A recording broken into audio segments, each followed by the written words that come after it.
Alright, good evening and welcome.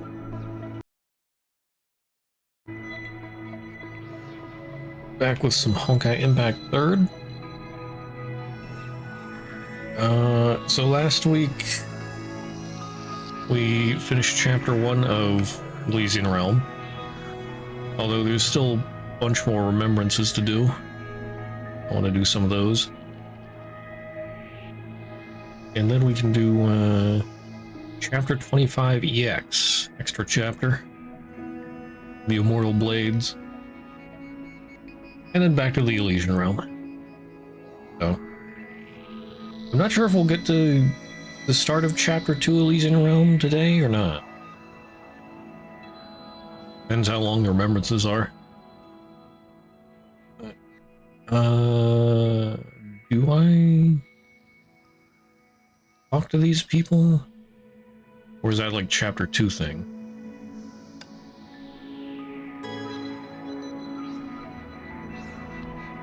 No? Different people.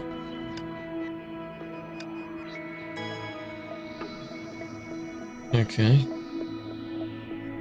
What do you got to say about Kalthus? エデン、センゴとの付き合い方を知ってるかしら。実を言うとあまりよくわからないわ。エデンもなのね。歌ったり落ち着いた音楽を演奏したりしてみたけど、あまり効果がなくてね。彼の魂は芸術で癒すことはできない。戦闘の中に身を置くことだけが彼に平静を与えるのよ。確かにそうかもしれない。けどそれは別に悪いことじゃないわ。本当に音楽の美しさは耳を傾けてくれる人だけがわかるもの。千号の心も彼と共に戦う人だけがわかるものだと思うわ。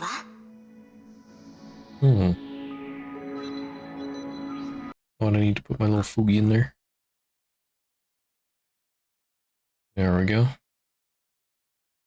Let's move that over. Put him over here for now.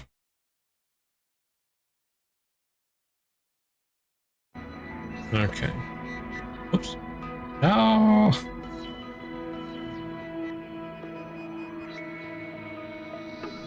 What? About Fenghuang down. そんなにケチケチしないでよファー。借りるのは今回だけ。約束するから。しかし少なくとも都政の羽を16回は貸しましたよ。え？記憶を巻き戻してるんじゃなかったの？どうしてそれを覚えて？大事なことだと思います。これで最後だから本当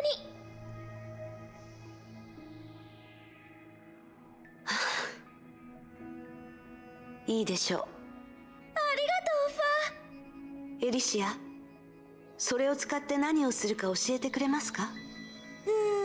なんというか探偵がするようなことかな。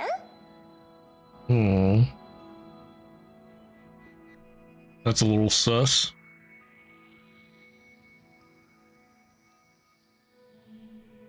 What about? Oh, Mobius. About the Golden Courtyard.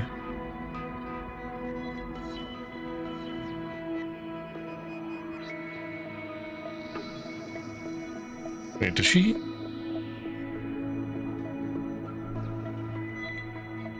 I don't know. I don't know if she has normal legs or not.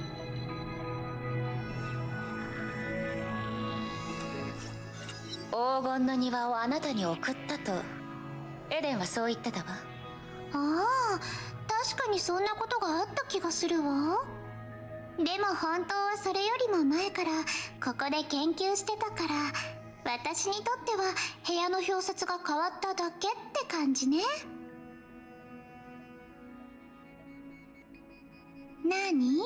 その顔は何か言いたいことでもあるの？エデンがこの場所を私にくれたのは別に掃除してほしいからってわけじゃないでしょ？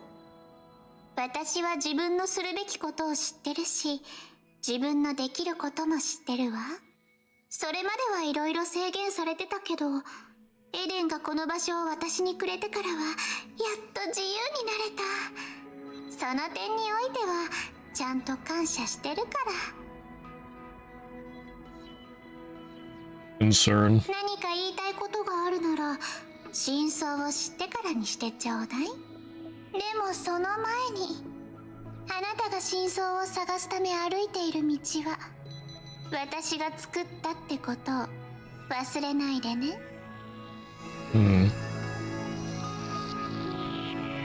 Okay.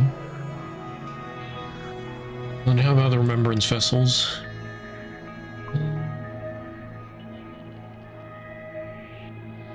Oh no, these must be shared. I still can't unlock some of them here.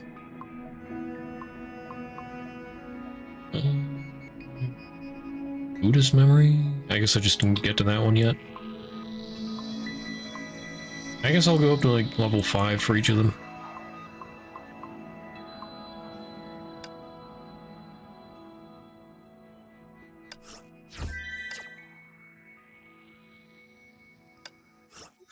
Yeah, 来訪者。あなたの瞑想の邪魔をしてないといいんだけど。気にすることはない。僕はただの影。この天地も過去の残存した光景に過ぎない。王子は消え去り、個人も帰ってこない。存在がないなら邪魔もないだろ。他の人と比べてあなたは随分と心が広いわね。ここにいる人はみんな自分がただの記憶体だって知ってるの？多かれ少なかれ気づいてはいるよ。受け入れるかどうか、話したいかどうかの違いだ。今君の前にいる僕も数の一部でしかない。人の心の奥深さを記憶だけで語りきれはしないだろ。だから僕たちのことは気にしなくていいんだ。これは君たちの時代、先人の幻影に左右されるべきではない。エリシアやエデンに聞いても同じ答えが返ってくると思うよ。Alright. Honkai Infection. His consciousness sank into endless darkness. The ominous patterns spread throughout every inch of his skin, the rampant infection corroding every cell in his body. It was almost as if his body no longer belonged to him, as if everything that was him was being torn apart. It was endless pain, consuming his entire consciousness.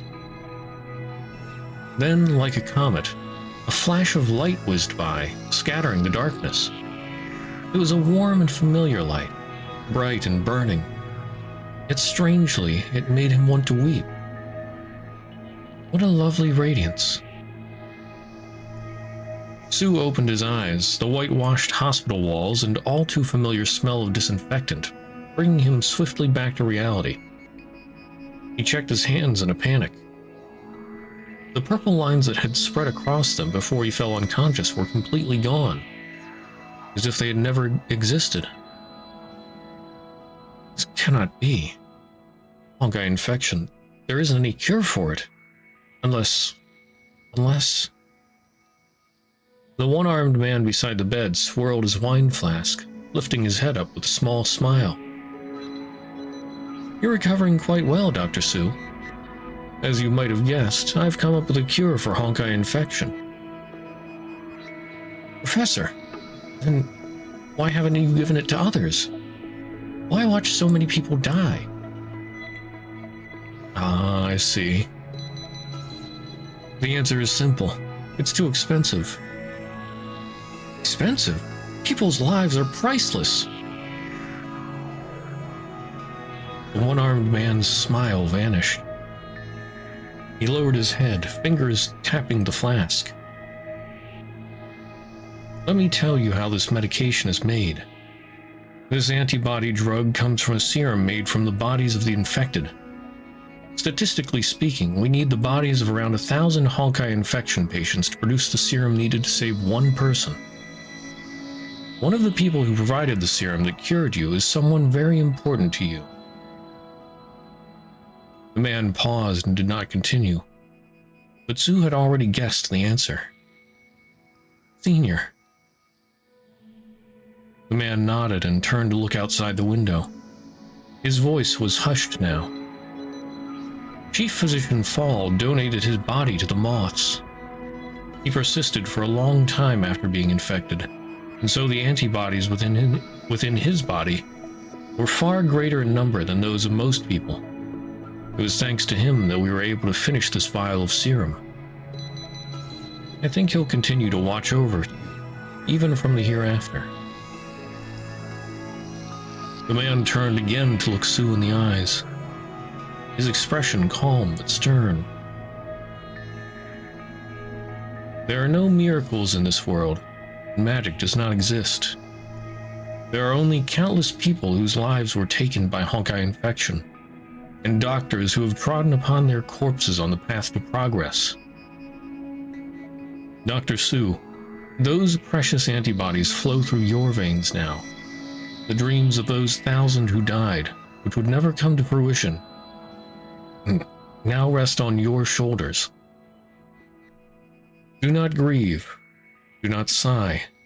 Stand up and fight against Honkai and save thousands, tens of thousands of people.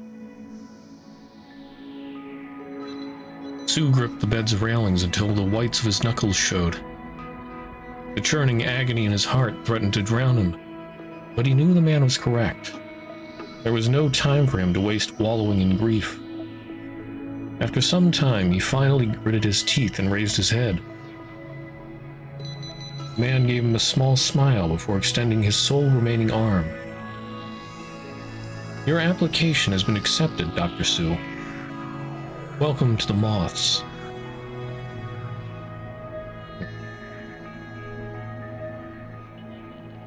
Wait a minute, did I lose connection there? I see stream elements as I'm live again. The heck? But yeah. Going by the order the guide told me, when Durandal, let's see, I guess it was when they were running the tests with the Divine Key, that desert area. Durandal went through the gate. Is that when it happened? Or maybe it was when they got the Divine Key and like it activated? Yeah, the first time they activated it. Yeah, Durandal went through the gate and talked to the real Su, who was waiting at, I believe, the anchor? Or he had the anchor, which they used for the Divine Key. And he was like in front of the tree of possibilities, and he showed him some of his memories, or he showed Durandal some of his memories, and one of the memories he showed and made her live through was that. They wanted to see what choices she would make.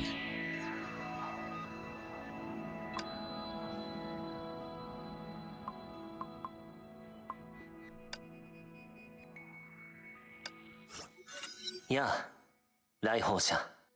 あなたは他の人と違って欲望がないみたい。執念も希望も欲の一つだよ。心に望むものがなければ、僕はこの古の楽園に存在することもない。じゃあ、あなたの望みは何なの？崩壊のない世界。ここの人たちと同じさ。そう？でもあなたは外の世界を少しも気にしてないみたい。君がもう教えてくれたからさ。どういうこと？ここに答えを求めに来る人がいるということは、先行者の計画はもう失敗に終わったということなんだろう。大丈夫。君の来訪は地上の火種に炎が灯されたことを証明しているのだから。いつかこの時代の人々も歩むべき道を理解するはずだ。でもあなたたちが導いた方向に進むとは限らないわ。それも幾千万とある選択の中の一つ。君たちがした選択だ。人類の英知はちゃんと受け継がれていると僕は信じている。君たちが先人より遠くへ行けることを願っているよ。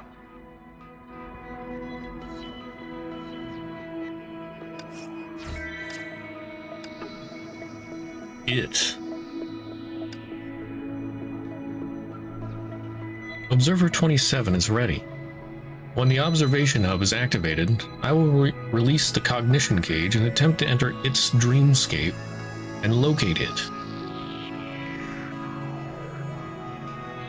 The observation hub will pull my consciousness back before mimetic pollution can set in.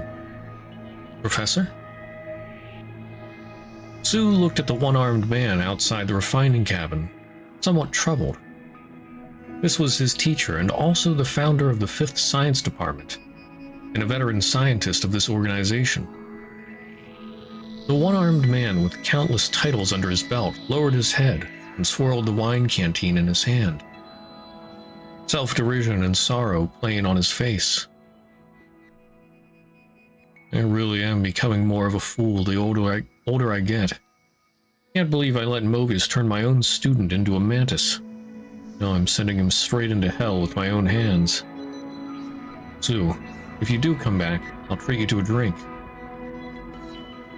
Professor, I chose this myself. Sue did his best to make a relaxed expression before waving a hand at his teacher and sending his consciousness diving into the depths. In this dream world, Sue cut through illusions, broke free from bonds, and at last he found it. But when he opened his eyes again, he was greeted by a blood-stained canteen in the frozen ground. An unexpected betrayal and attack had fatally wounded the one-armed man, but this obstinate gentleman still had enough strength at his life's ebbing to reactivate the observation hub. It was thanks to this that Sue had been able to return to the present, and the moths could now locate and capture it.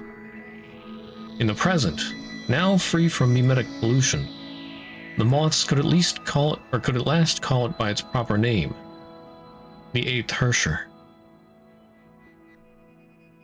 But that person would never see all this.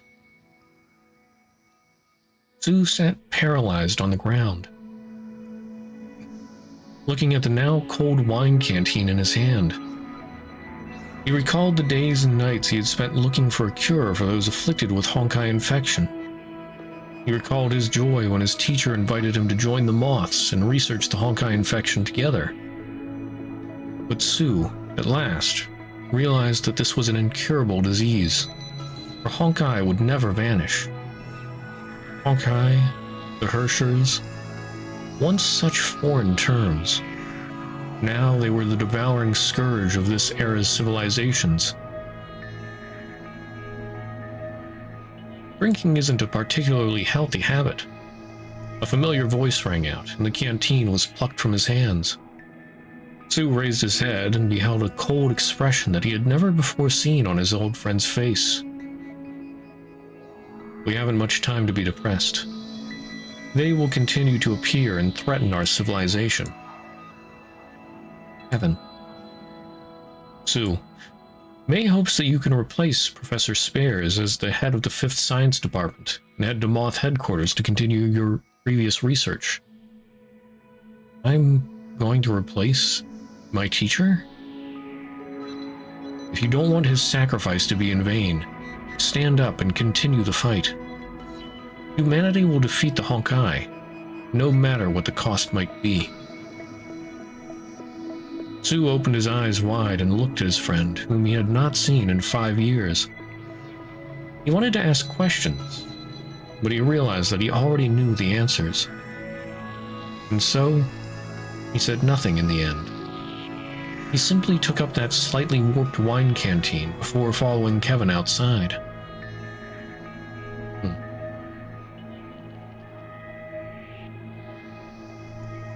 I forget what the 8th Ursher was, but I think this was another of the memories he showed Durandal. 趣味消しの中で一つの葉が落ちることは一つの世界が終わることを意味する。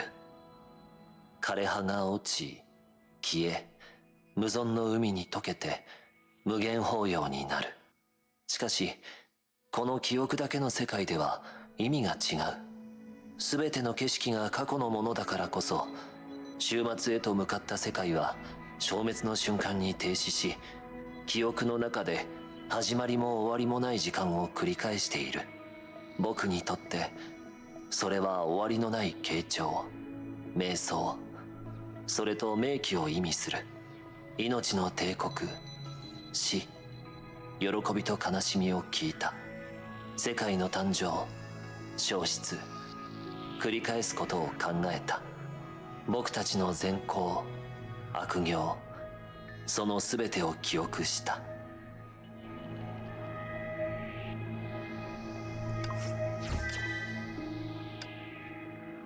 Narrow gate. He could not see anything, say anything, do anything. Was this death? Could something like that exist for him? Perhaps no one would believe that before this. Only one voice pierced this dead silence, one that he did not wish to answer. Albus, can you hear me? It's me, Sue. Due to the 11th Hersher's influence, no reconnaissance drones can reach any of you, so I had no choice but to link up with your consciousness without prior permission. Seems like the situation is unbelievably dire, considering that even you have been pushed to this point. His communicator had been lost some time prior. Clearly, this voice was directly speaking into his mind. But you must return to the battle. Kevin needs your help. Can only be you. Must be you. I can help you move again, just like I did by accident during that mission. However, I need your consent. Albus, lend me your body. Consent. Did he really have a choice, though? After a moment, the masked man would burst through the earth and slaughter all the Honkai beasts in his path. Yet those who knew him well enough would know that he fought differently from usual. At this time, in the light blue sea of his consciousness, a different, thinner man was directing his every move. Such a vast sea of consciousness. Help us. You're a more profound person than most people think. Wait, what is that? A narrow door hovered amidst the windless ocean, and the light that shone through its crevices filled the man with an unknowable fear. He's been suppressing himself all this time. He has a different power that he never used. Why? Now, this man was not driven by his curiosity by any means, but this power might yet give them a chance of survival. After pondering for a time, he finally opened that door, This is... But how? Well, now I really want to know what it was.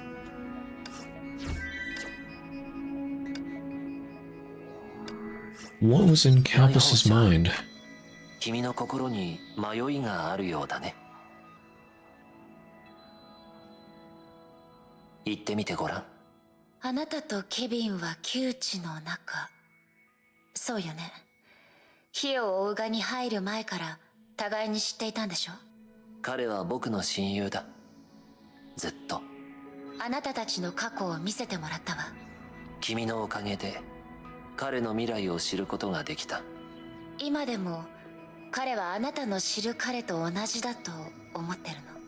ケビンの選択が正しいかどうか、それは後世の者が決めるだろう。たとえ時が移り変わっても、人の心には消えない、変わらない何かがあると僕は信じている。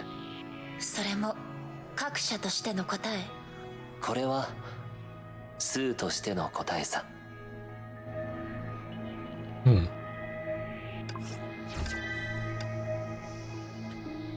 Plan.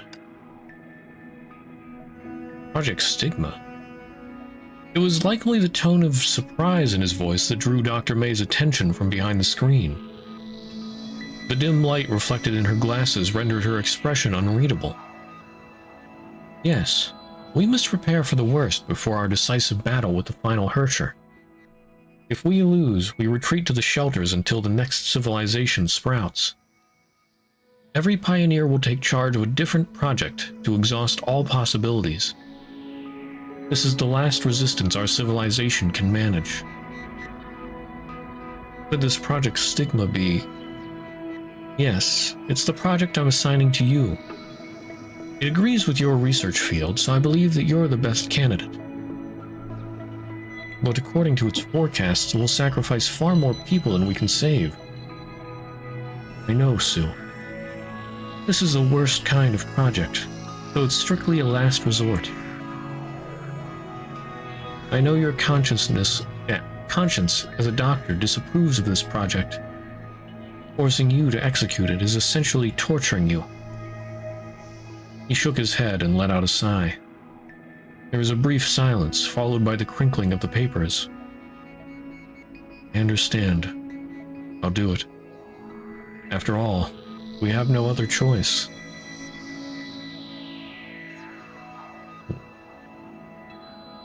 Interesting. So, Project Stigma was carried out in the new civilization. That's where the stigmas and the stigmatas came from. Stigma, stigmata, whatever. But Kevin's the one who initiated it. I guess he, like, partially initiated it. And then he was sealed away for a while. Then eventually Otto picked it up. But yeah, Sue was supposed to take care of that. But Kevin was not happy with how civilization was going. And he ordered it ahead of time. Which made Sue seal him away.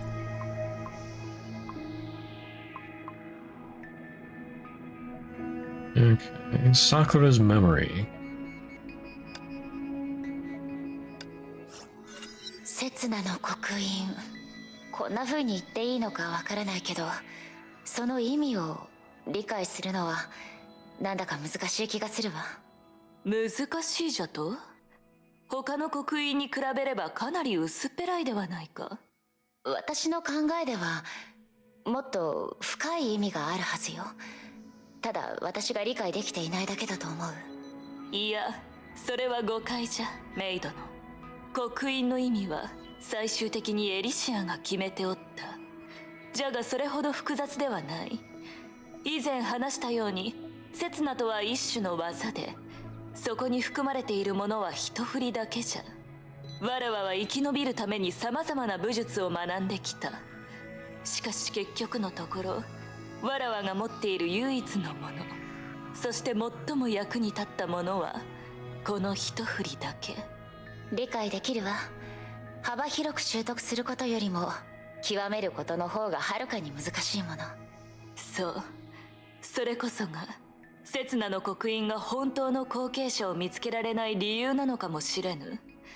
付け焼き場の悟りではなく、長い時間をかけて磨き上げる必要があるからな。ああ、そうじゃった。一概には言えぬことかもしれぬが、少なくとも当術においてはわらわにも少しばかり気づいたことがある。わらわが思うに、いわゆる素早さとは一瞬を自分の目の中で長く引き伸ばしたに過ぎぬ。つまり速さの秘訣は遅さってことかしら。いかにもメイドのは鋭い。これも物極まれば必ず反すという言葉の一面に過ぎないのかもしれぬ。わらわ自身も半分ほどしか理解しておらず、なんとかできるという程度じゃ。それでも十分すごいわ。そうか。それならここを立ち去るまでに何時にも何かしらの収穫があることを祈っておる。もしそれができれば、わらわも使う機会のなかったあの刀を汝に渡そう。助けになるはずじゃ。Oh. A deal. The episode had ended a while before Kevin escorted Dr. May there. On the way, her eyes remained shut as Kevin took her by the hand to guide her. This was one of the few things Kevin insisted on. He believed that what was waiting in store for him and May would inevitably leave them bitter and ruthless. Though he could do nothing about it, he still hoped that that day would not arrive too soon. That was the reason Kevin demanded that May kept her eyes closed no matter what as they were traversing the red corridor. It was a long walk to their destination, a hidden cell. Luckily, its inhabitant was very patient. She did not dislike waiting, for she was used to it. The cell door was unlocked and pushed open early. Kevin, can you leave us for a minute? Kevin did not answer. He observed the pink-haired girl before him, her eyes, her subtle hand movements, and the sheathed blade on her waist. Kevin shook his head. He refused to go. Even if she did hold up her end of the bargain, he still found the blade-like girl to be extremely dangerous and untrustworthy. Okay. May closed her eyes, sighed, and then looked at the imprisoned girl. I'm sorry for making you wait, Miss Sakura. I did what that man told me. Now it's your turn to fulfill the agreement. I've erased all traces related to you. Now only Kevin and I were by the lake that night, and Kevin's injuries were caused by a mere accident. You don't seem to be lying. And we're done here. Farewell. The girl brushed past them on her way out of the cell. Sakura, I hope you will consider what I told you. The girl stopped. Sakura, you should know that there's only so much an individual can do. You can protect her now, but when Honkai befalls us again, will you be able to do the same? Sakura, I hope you will join the moths. A split second. In a split second, Sakura had pressed her blade against Dr. May's throat, and Kevin was holding his pistol against Sakura's forehead. You shouldn't know about her. Sakura, please calm down. This is not coercion, but realistic thinking. Your appearance made me realize that what we're up against isn't just Honkai. We need someone like you. And you, Sakura, you know as well as I do that times have changed. Nowadays, you cannot protect anything alone and with only a blade. If you still want to leave, go now. No one will stop you. But no one will ever speak of this deal to you again. A disaster like that, what you call Honkai, will happen again? Yes, and more than once. The girl closed her eyes. They heard a sigh, then a blade sliding into its scabbard. Sakura, welcome to the Moths. So I'm guessing Mei knew about Sakura's sister being a Hersher? Having Hersher power? Guessing at this point, her sister did have the Hersher power? And Sakura was trying to hide her away? I don't know why she attacked Mei to begin with, since it seems like at that point Mei should not have known about her sister.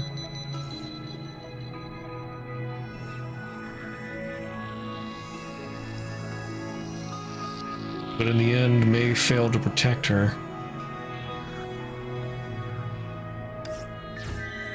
That led to most of humanity being wiped out.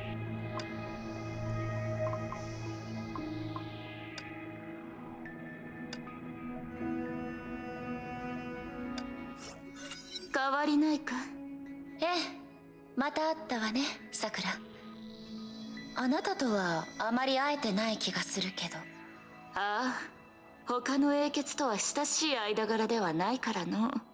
一人で行動することに慣れておる。それに、今のわらわたちにとって、交流は何の意味も持たぬ。ここに存在するわらわたちは、汝のように何かを変えることはできぬ。もうすべてが決まったことじゃ。そんなに悲観的になる必要はないわ。私にとって、楽園の伝承自体、一種の変革だと思う。英傑であるあなたたちにとっても、来訪者である私たちにとってもね。それと、少しあなたの戦友を見習うのもいいと思うわ。戦号のことか。ええ、きっと今の彼も楽園の中にいる敵とまだ殺し合ってると思う。ああ、そうじゃな。ありがとう、メイ殿。なんというか、いつも険しい表情をしとる汝が、これほど優しい女子だとは知らなかった。後半の部分だけ受け取っておくわね。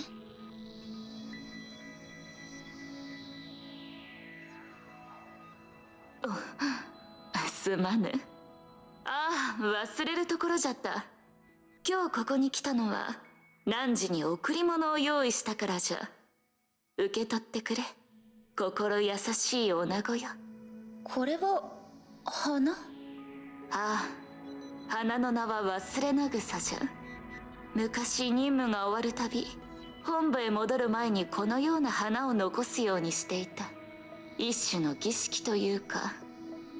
あの頃のわらわは、任務が終わった後に何かをせねばならぬという思いに駆られておったのじゃ。まるで弔い。わらわに殺された者たちのための、そしてわらわ自身の弔いじゃ。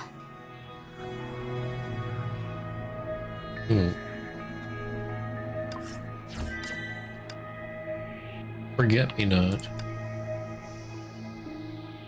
When people arrive on the scene, this is what they see. The deceased would have fallen on their backs, crimson, still fresh blood blooming on their chests like flowers, and all around those few blue forget-me-nots would complete the ethereal contrast. No one knows who she is. People know only that such an assassin exists in the world. Well, really, no one even knows if she exists or not. No one knows her motives or what she looks like, and so they call her Forget-Me-Not. If, and I say if, he really exists, her sword must be super quick. A stab and retrieval so swift and instant that even the dead do not realize they are so. If not, how could the people she kills never have looks of agony on their faces? I can't think of any other explanation. As for those little blue flowers, like you, my dear readers, I don't know why she leaves them at the scene. Is that her calling card? Or is it related to some kind of faith she has? Or is she trying to remind someone of something? I don't know. But what I know for sure is that no one has ever seen how those little blue flowers fall from her hands. Why? That is because that flower is before my eyes now. She's standing before me right now. Ah, what a lovely...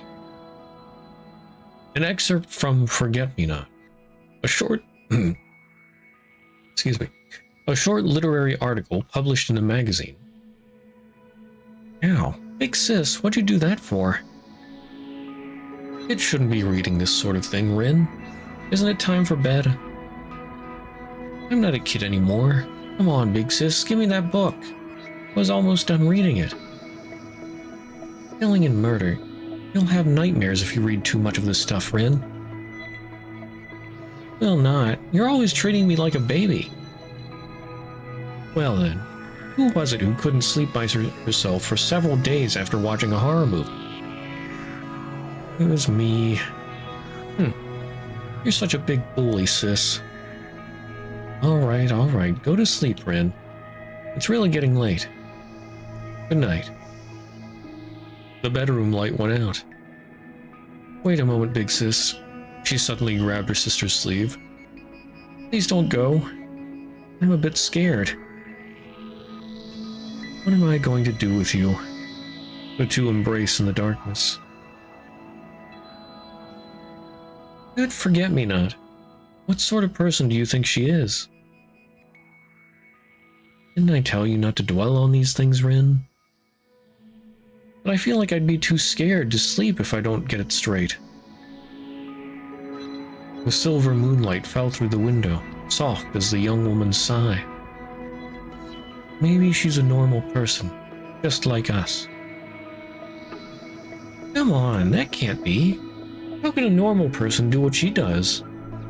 If you ask me, she must have two eyes that glow in the dark, just like a wolf. And she might even have 4 super flexible arms, muscles bunched up like little mountains.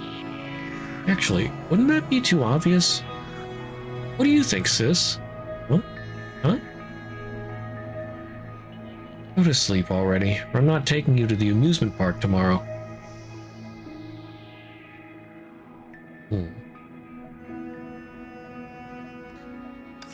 Oh, I just realized. I guess, like, she was an assassin to protect, or well, provide, or maybe protect her sister.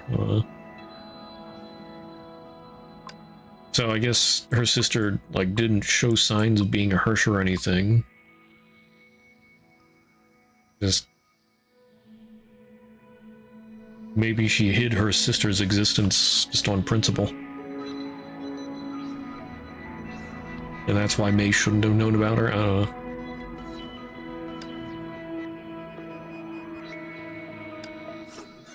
汝は相変わらず冷静なようじゃな。後継者の中でも稀有な部類に入るぞ。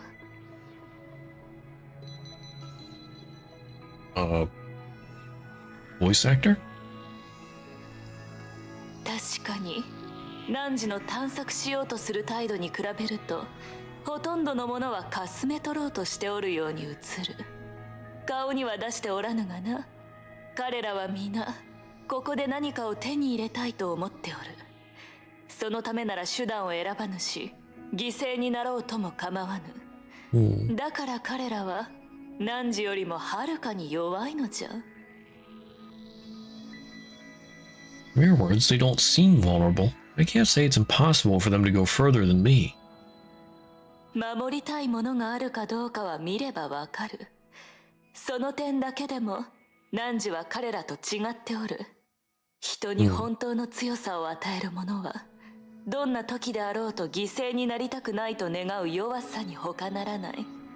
わらわはずっとそう思っておる。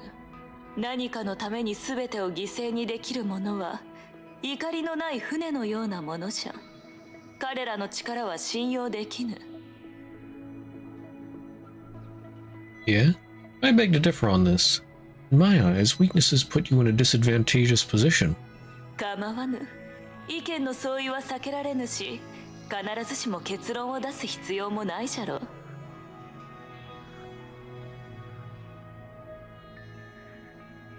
But Sakura, there will be times when we can't avoid. If one day we fail to protect our weaknesses, what happens then? それでも問題などない。少なくとも汝がそれを守ろうとするとき、他のどんな状況よりも力を出すことになるじゃろうからな。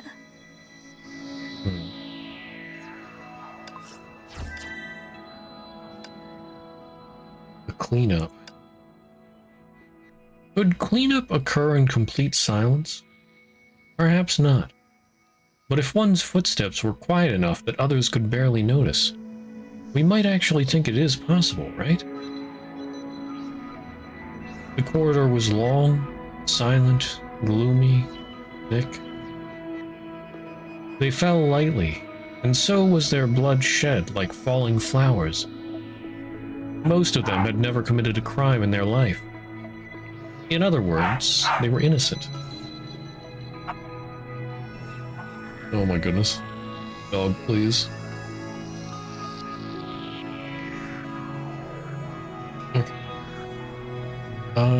Though they were unfortunate enough to bear the burden of sin and calamity, they were still innocents. The young woman knew this, of course, and so she tried to give them peace even as she dealt them death. Even before their minds could comprehend this fresh agony, every last ounce of their souls would have slipped away through that tiniest of wounds. Of course, this was no just act. Still, Cocoon existed for this very purpose. They weighed the pros and cons. They made decisions. They did not ask questions of right and wrong. At last, she reached the room at the end of the corridor. There was no one there. The room was quiet, empty, dark. The wind blew through the windows along with the moonlight, caressing the blade in the young woman's hand. The mission was over, it seemed. So the young woman thought. She had taken on new karma, but the incurable disease had been called right here. Out of habit, she left a blue flower behind, prepared to leave. Why? The young woman started. A man sat cross-legged in the shadow of the room. He wore a crudely made mask, its visage one of warped rage. Was he already here? How did I not notice him? The young woman thought. The man before her did not feel like a human at all. If she had to put her finger on it, he was more like some sort of wild beast waiting in ambush. Ferocious, angry, full of killing intent, but also silent. This voice, it's you. My blade did not miss its mark. How are you still breathing? I'm asking the questions here, woman. They were infected with Honkai. They are the only source of infection in this area. This is the only way more people can live. Those people outside, who were they to you? The man did not reply. He turned toward the window where the storm poured down. Even the heavens seemed all too eager to wash a certain something away. A bolt of lightning illuminated his mask and her blade. At this moment, no one could have known. None could have guessed that in 28 seconds, this building would be reduced to useless debris by the fight between the two people present. Cleanups of this kind could certainly begin in silence, of course, but they would never end in it.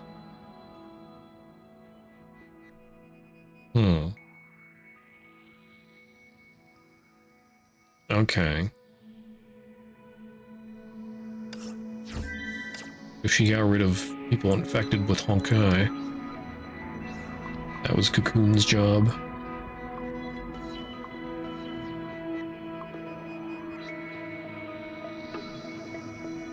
Hey there, Tavia. How's it going? Serpent Master's memory? Who's Serpent Master? How's it going? It's going alright. Pretty normal day.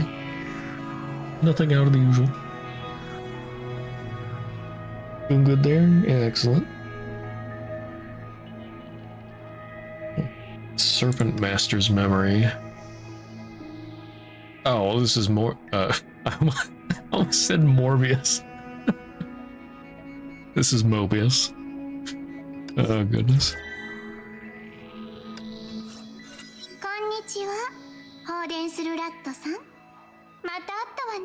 Lightning Rat. なんかじゃないわ。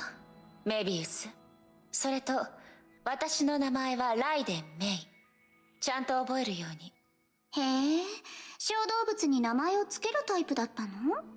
律者にしては可愛らしいわね。でもね、私にはそういう習慣がないの。記録の必要な実験体が多すぎるんだもの。個性的な名前よりも簡単な番号で呼びたいわ。けど私はあなたの実験体ではないし、あなたの実験台の上で横になるつもりもないわ。まあまあ、そんなことを言わないで。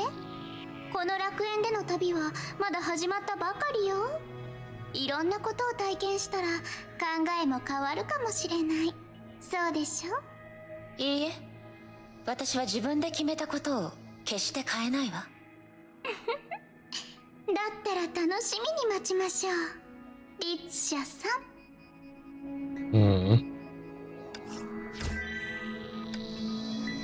Take my hand. Why do humans have to stick to one form? The woman's question was not answered. No one in the autopsy room could give her an answer. There was just a corpse before her. No matter how intimidating it had been when it was alive, at this moment, it was just a corpse in an autopsy room. Her research would have gone on for quite a while, but she stopped abruptly. She turned around, loosening her long green hair that was tied on the back of her head, and carefully hid the tool she was holding behind her body. Alicia, you aren't supposed to be here, are you? The other girl did not respond. She tilted her head and glanced at the corpse on the dissection table as if she were thinking about something. The second Hersher. Mobius, your research application hasn't been approved yet, right? Elysia stood on her tiptoes soundlessly. She was not used to looking up at others in a conversation. Not even a little. So Mobius used to be pretty tall? Keep your nose out of this, Elysia. You shouldn't even be here. Her eyes wandered to Elysia, and then she too stood on her tiptoes slightly. Alas, Doctor, I just didn't want to see you go astray. You're not the only one bewitched by Hershers. Over the years, both you and I have seen so many people who tried to study the first Hersher using all sorts of methods. Fame, power, authority, no matter what their objective was, they all had similar fates. I don't want to see you fall into the abyss too. Dr. Mobius, I'm speaking from my heart. Knowledge without wisdom is no different than a curse. Bewitched? She turned her head and looked at the corpse behind her again. How beautiful. The power she possessed and the way she wielded it. It was fascinating. But her body on the table looked just like a human of this era. No, she was once a human too. So why can't all humans be like her? Right. I guess I can't say you're bewitched. But did you know, I can usually tell what people are thinking. You are different. Your inner world is always changing, which I find extremely fascinating. So, my dear Mobius, can you indulge my curiosity today? Suddenly, a power failure occurred and the autopsy room fell into darkness. Only her reptilian eyes were glinting in the dark. What do I want? Elysia, even if I tell you, you won't understand. The second you compare me with other people, you no longer understand me. What I want is very simple. To create transcendence with my own hands. Hmm.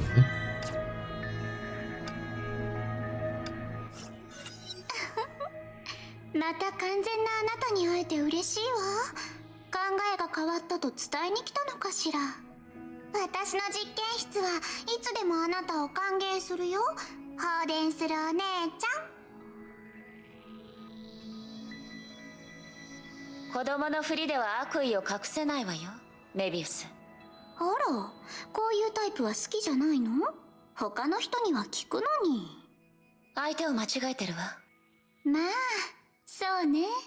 何せ、あなたは律者だもの。人類の敵になるあなたが、可愛い人類の女の子に興味を持つはずがない。その顔以外は、可愛いという言葉と無縁ね。せっかくこの見た目を手に入れたんだもの。ちゃんと利用しなくちゃ。確かに大人の体と比べて不便な時もあるけど、子供の体じゃないとできないこともあるわ。自分の意志で子供の見た目になったわけじゃなさそうね。それも火を追うがの決まり事なの。火を追うが？メイ博士以外の人間に私の実験に口出しする資格なんてないわ。それって。まあまあ、複雑に考えないで。これは長編因子の副作用ってだけよ。力には代価がつきものだからね。笑いながらそれを話す人は初めて見たわ。だって楽しんでるもん。そうだ、お姉ちゃん。その気があるなら私みたいな子供にすることもできるよ。今からやってみる？すぐに終わるから全然痛くない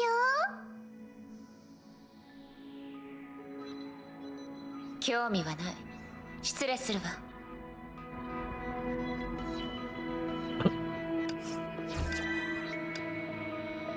Good news. You must have received many compliments on your intelligence, so I won't bother repeating them. With a cup of coffee in hand, she casually walked over to May. The name tag on the woman's collar said Mobius. May knew who she was, of course. The academic symposium in the Mu continent was world famous. Anyone qualified to attend would have heard the name. She just couldn't understand why this scholar, who was second to none in the field of genetic science, would suddenly come to her. In addition, according to what she had heard, Mobius had already... Thank you for your kind words, Doctor. Even though May was brilliant, she was just a high school girl. When she came back to her senses, she was blushing uncontrollably. No need to be so nervous. I just came to have a casual conversation with you. I've read your paper. It was great and undoubtedly worthy of further research. You mind if I ask you a few pertinent questions? Said Mobius, while tearing off a piece of paper from her notebook. She then quickly wrote down a few numbers and handed the piece of paper to the young girl. She accepted the piece of paper and nodded gently. First question. She swept back her long green hair and looked down at the young girl's shy face. Do you have a boyfriend? Huh? The young girl did not expect such a question, but she did not question its reasonableness, given that it was Dr. Mobius who asked it. No. Good response. So there's a boy you like. Aw, to be young. Second question. Have you read any of my research papers before? Do you have any thoughts, or anything you want to say to me? The young girl was shocked by Mobius's fickle, unpredictable way of thinking, but she tried her best to keep up. I've read all your papers, and there's some parts that I don't quite understand. There's another thing. The young girl lowered her voice as if she was not sure whether she should finish her sentence. It seems that you haven't attended any lectures anywhere for a long time, so I was wondering... Oh, lectures? You want to know why I was gone for so long, don't you? Well, I just had too much on my plate. Mobius interrupted the young girl's response with a cheerful smile.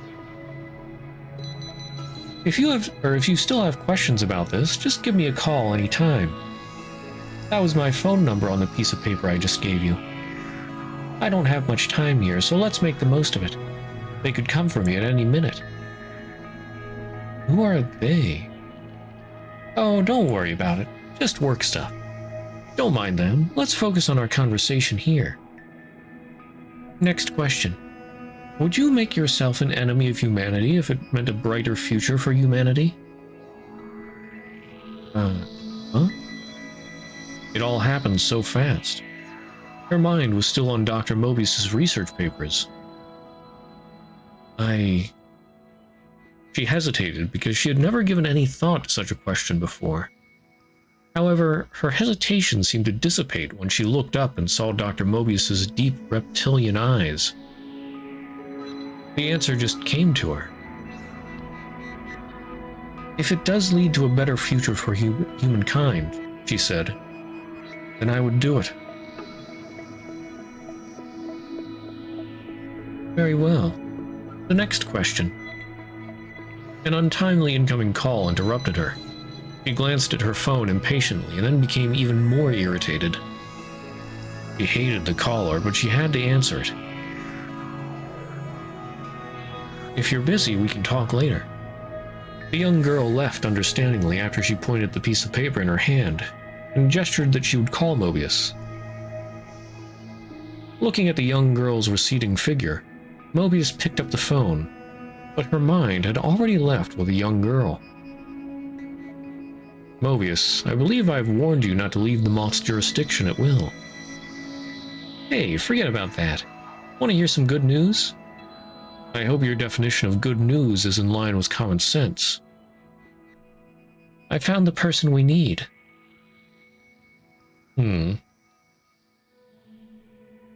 So Mobius was the one to recruit Dr. May.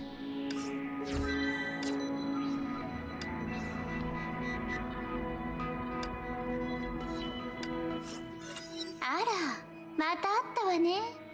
楽園を楽しめたかしら？座ってお茶でも飲んでリラックスしない？このお茶はエデンからもらったもの。味は悪くないはずよ。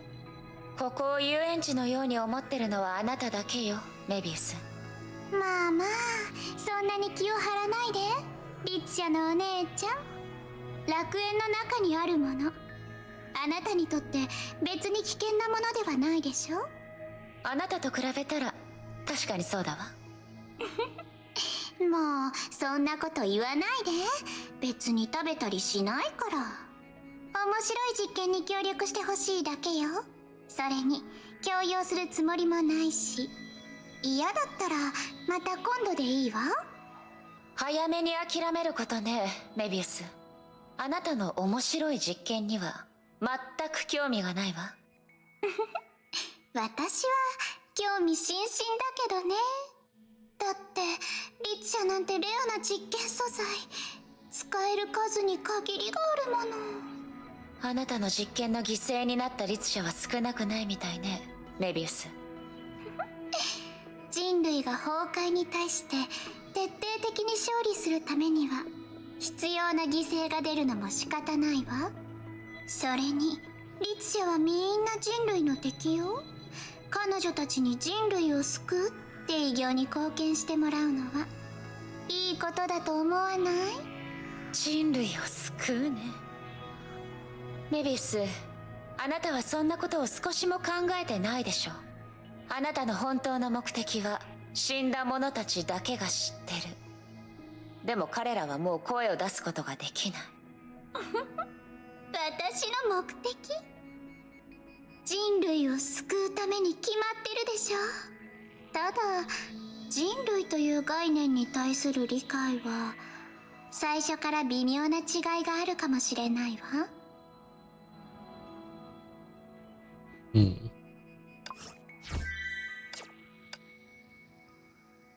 Coon break. What it initially sensed was its blood vessels. It only needed to hold its breath in silence to feel the tingling pain caused by the blood rushing through its arteries. Inhale, exhale, and inhale again. It felt as if its body had become one with the external environment, with only its consciousness elsewhere, silently observing everything as a bystander. What followed was an unbearable itching sensation. It came from beneath the skin, yet above the bones, and nothing would bring relief. But soon the itching sensation was gone. It was replaced by a sharp pain, far more violent than before, as if something were flowing deep in its bone marrow, gnawing and devouring. It took a deep breath and managed to open its eyes with all its strength, only to find itself greeted by a pitch-black void. There was no light or sound. Everything seemed to have been consumed by darkness, including itself. It had to give up on sight, but attempted to hear, smell, and touch instead, which turned out to be pointless, as its 5 senses had been sealed off. It needed some force from the outside world to help break the stillness, so it decided to stop struggling and wait. It accepted everything it was going through and even began to try to objectively perceive its current self. Mobius? Its senses were suddenly awakened. The unrestrained pleasure that followed made it open its mouth to gasp in the fresh air that had been gone for so long. Sue? It uttered a tentative sound, and was relieved that it could still do so. Mobius, did you... His voice trembled. Deep down, he already knew the answer to the question he did not finish asking. I guess I don't need to answer that question anymore. Mobius, whatever your purpose is, you have crossed the line. I will accurately report this matter to the headquarters. I hope you're still in condition to write an accident report. Headquarters? Accident report? Eek, you sound like a kid trying to tell on someone to the teacher. It gradually began to adapt to its body and could speak more fluently. Sue, you're not afraid of me, are you? Mobius, you better know what you're doing. Oops, almost dropped my controller. Of course I do. I always know what I'm doing, Sue. It's you who doesn't have a clue. What you see isn't always real, but you have at least witnessed this moment, which is a good thing, I guess.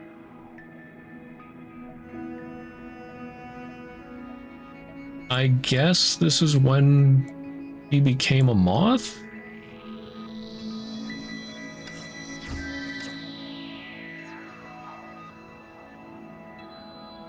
I'm thinking she doesn't actually have the bottom half of her legs. It's probably like a tail. I mean, she is all snaky and everything. Would explain why she just floats around instead of having to slither.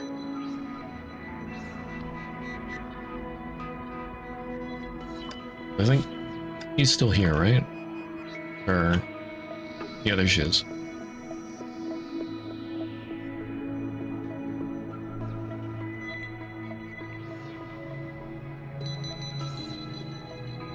He sits on that hoverboard thing, floats around.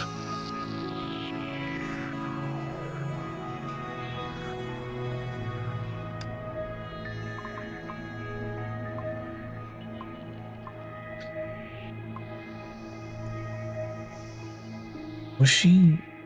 I forget the order they were turned into moths.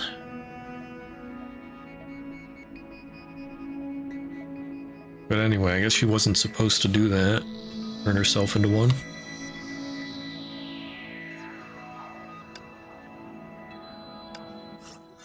あなたは火を追う側のものに見えないわ。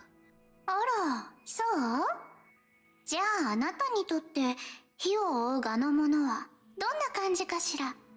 少なくともあなたみたいにいつ何時も隠さずに悪意を垂れ流すような人じゃない。ライデン・メイ、まさか火を追う側のことを慈善団体だとか思ってないでしょうね。それともエリシアと一緒にいて錯覚でもしたの？私たちみんなが彼女のような善人だと誤解してる？善人？そうとは思わないわ。確かに彼女はたくさん協力してくれたけど、何か隠し事してるのもわかるもの。彼女が隠してることこそが本物の火を追うがよ。Well, that's ominous.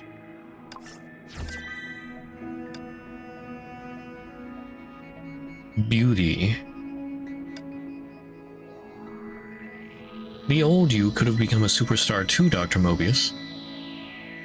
In the dim light, she stood behind her, combing her long green hair. A superstar? I've never thought about anything like that. But as I recall, you used to be a famous star yourself. I've seen posters of you. There was a street that had your pictures plastered everywhere. Mobius looked up at Eden's face in the mirror. After the surgery, her appetite was poor. She looked tired and frail. Be gone, bot.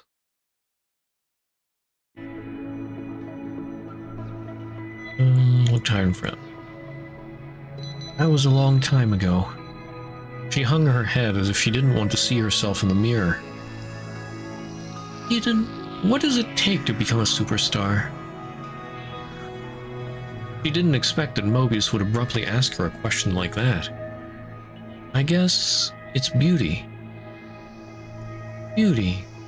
What is your definition of beauty? She turned around and looked at Eden, accidentally knocking the comb out of her hand. Do you have it? Did the old me have it? Eden did not answer. She slowly bent down and picked up the comb from the floor. She remained silent for a long time, as if she was searching for an answer that would win the young girl's approval. Or she was looking for an answer that she approved of herself. Beauty, in my opinion, is something that makes people happy, guides the way, and sparks hope.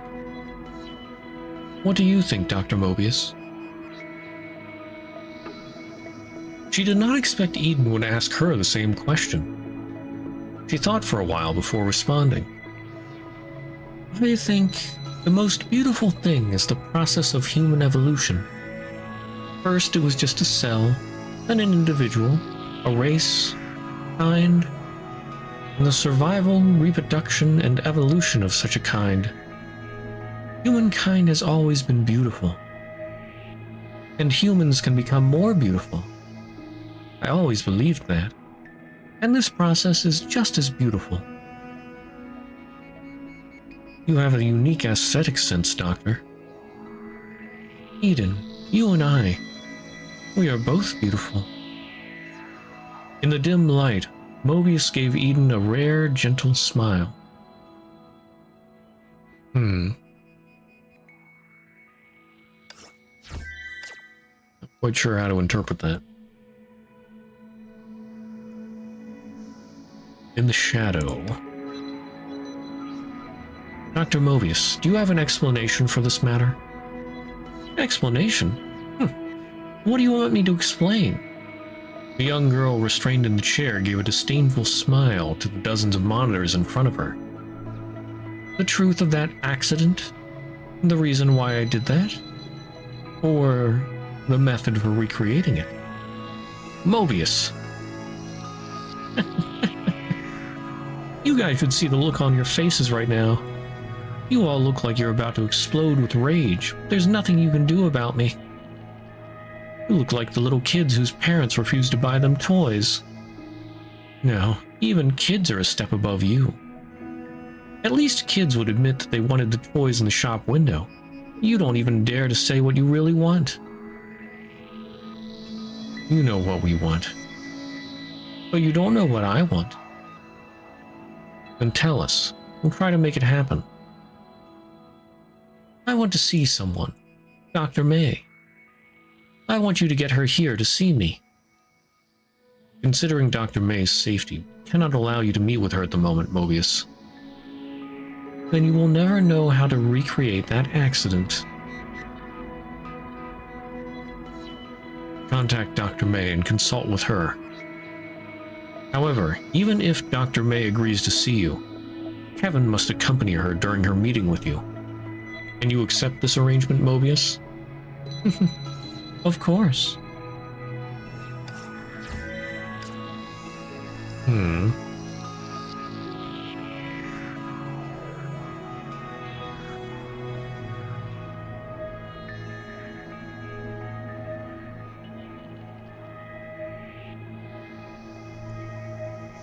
mean, I thought she was one of the moth.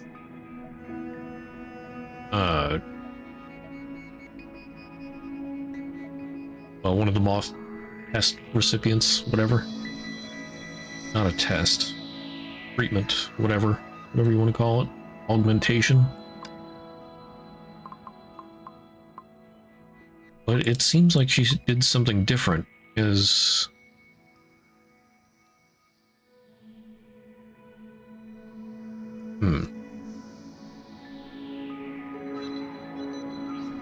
Like, I thought she got turned after the first moth got turned into a moth.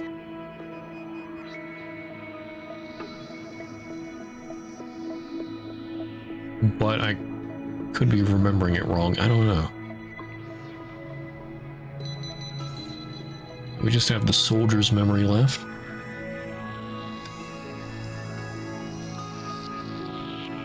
Did I read this? Yeah. また会いましたね、フア。ええ、こんにちは。フア、一つ聞きたいことがあります。私の知ってる限り、融合戦士の寿命は普通の人類よりはるかに長いです。もし選べるとしたら、あなたは新紀元の人類が自身を守れるようになるまで1000年でも万年でも見守り続けていくつもりですか？メイさん、私はただの戦士です。その問いに関しては、すみません。想像だけでその重さを感じることはできません。そうしたいとは思ってますが、残念ながら私にはできません。長い時間の中、一人でいるなんてこと。おそらく私たちの中で可能なのはケビンだけでしょう。うん。あなたもできるわ。ちゃんとできてる。ケビンよりもずっと。委員長。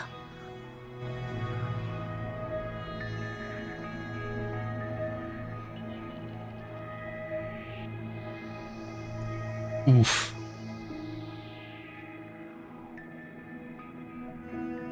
The thing with that, though, she didn't do it alone.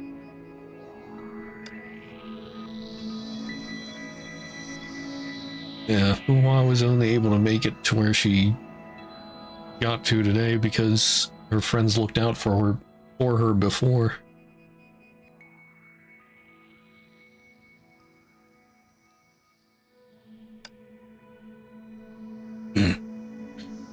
The rift. This is betrayal. Oh, well, try to look at things from another perspective.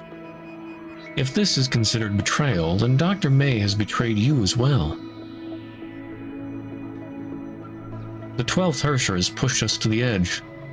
I admit this is a huge gamble, but also a necessary sacrifice for us. Besides, even if you're right, do you actually believe you won't be betrayed by others? I don't know. But if that were the only option, I wouldn't blame anyone for it. See? We're in the same boat. You've never truly decided for yourself, have you? Now is the time. Come with me, Hua. We'll save humanity in one stroke. The girl put down her communicator and looked at the black cube on the table. It was a cage, and she knew what that was. She also knew what it was confining. Fear, anger, sadness, pity, and so much more. Dr. Mobius. The girl picked up her communicator again. I don't understand.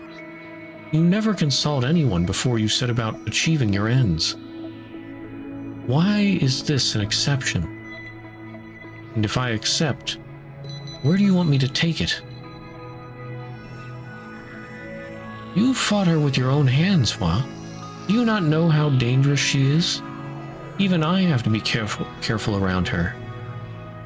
As for where to go, my private lab. I invited you there not long after the Swara experiment, right? Remember? The girl did not respond. After taking several deep breaths, she cupped the pitch-black cube in her hands cautiously. But she failed to notice one thing. In a corner of that cube existed a crack that was evidently artificial. The girl had not judged incorrectly. Mobius was a person who would never consult others beforehand.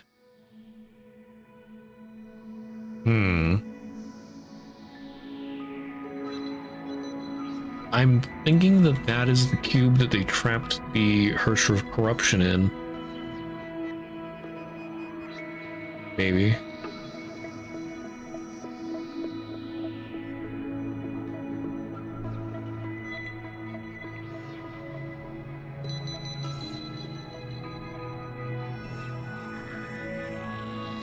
But that cube could have survived until, oh yeah, 50,000 years later.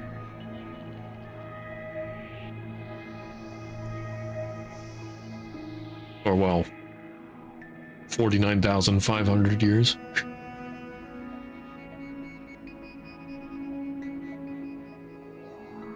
So, I don't know. That might be a different cube? But if it was a Hersher of Corruption, that would explain why even Mobius was cautious about it, though. Yeah, I don't know.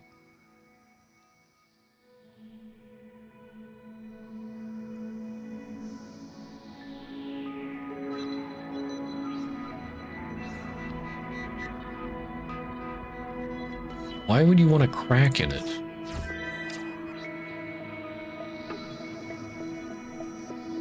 Like, maybe, I mean, maybe that crack is the reason that it got out at all?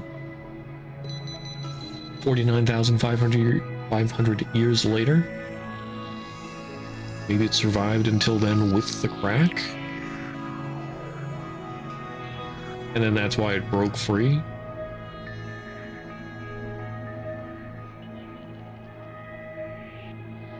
Rumor Swara. Oh, you want to ask about her? Ushi, I'll be honest with you. What I know are only rumors, not truths, so please don't spread them. Don't worry, Evelyn.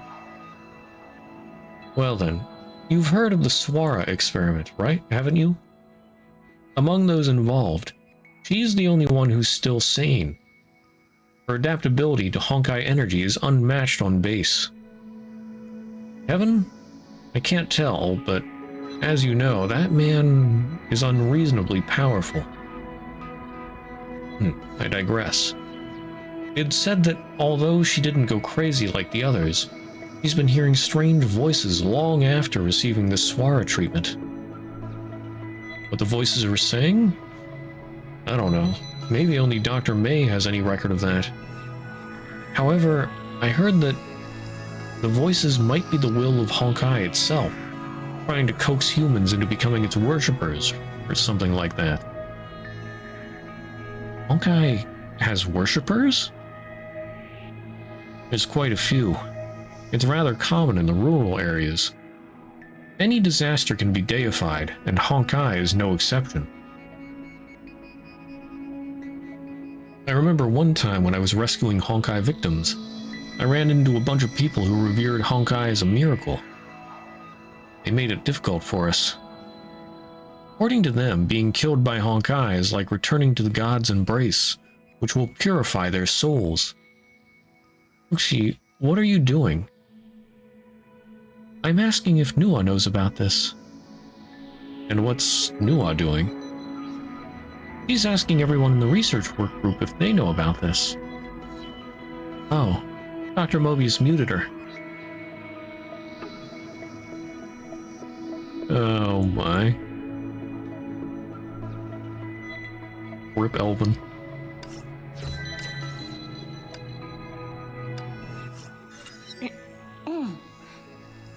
Fua?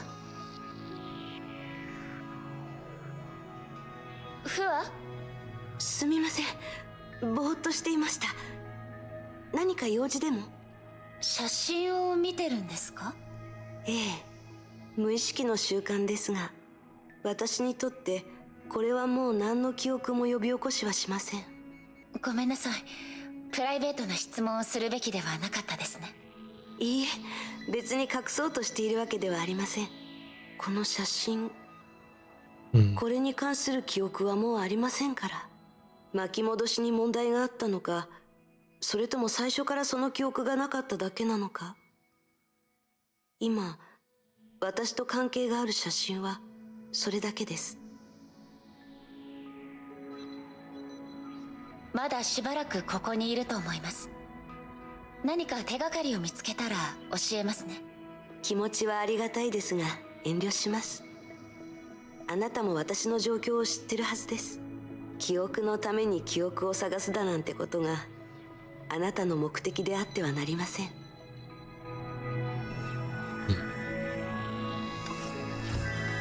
That was probably her mentor, or superior. Break from the binding. The Hercher of Binding. Using Honkai energies, it created a pocket dimension in which Honkai energy was rejected. This paradoxical ability was completely outside anyone's expectations. Humanity would pay the price for that. What were one's dying moments to be used for? To grasp that one chance for victory, or to allow oneself to die in a peaceful dreamscape? Both voices rang across the young woman's mind all at once. This is too cruel, don't you think? Last chance. You can use Feng Huangdown's throughput to give yourself a sweet dream. Duration forever. No, I want to use it some other way. You'll forget why you did this today. Are you all right with that? I don't care. You'll forget yourself, too. Is that all right? It is. One day you will know the weight of the decision you're making. Until that day comes, Feng Huangdown, level 1 output. Go on, take it. One of the voices dissipated. The seeds of the past flowed away along with it. And yet the young woman's resolve grew clearer as a result. She knew what she wanted to do, what she had to do, even if it was just for a moment. Before she could lose consciousness utterly, she saw a violet crystalline flower enfold her, and through the crevices of the flower's petals, she could see a ball of flame. That flame descended from the heavens as if making to destroy everything, even the deathly silence that surrounded her. You've done it, Hua. We've sacrificed too much. Now, the time has come to pay it all back.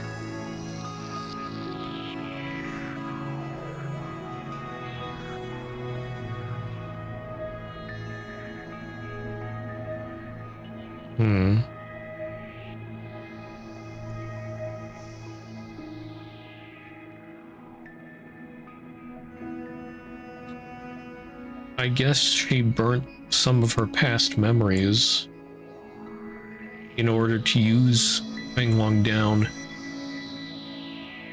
in the no Honkai energy zone.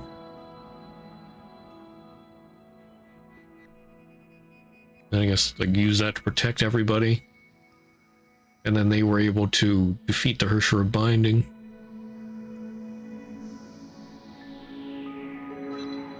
I'm guessing that's why she couldn't remember her mentor / superior. Ooh.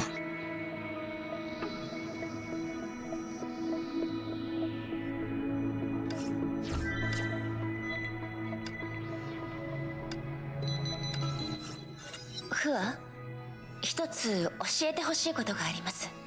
何でしょう。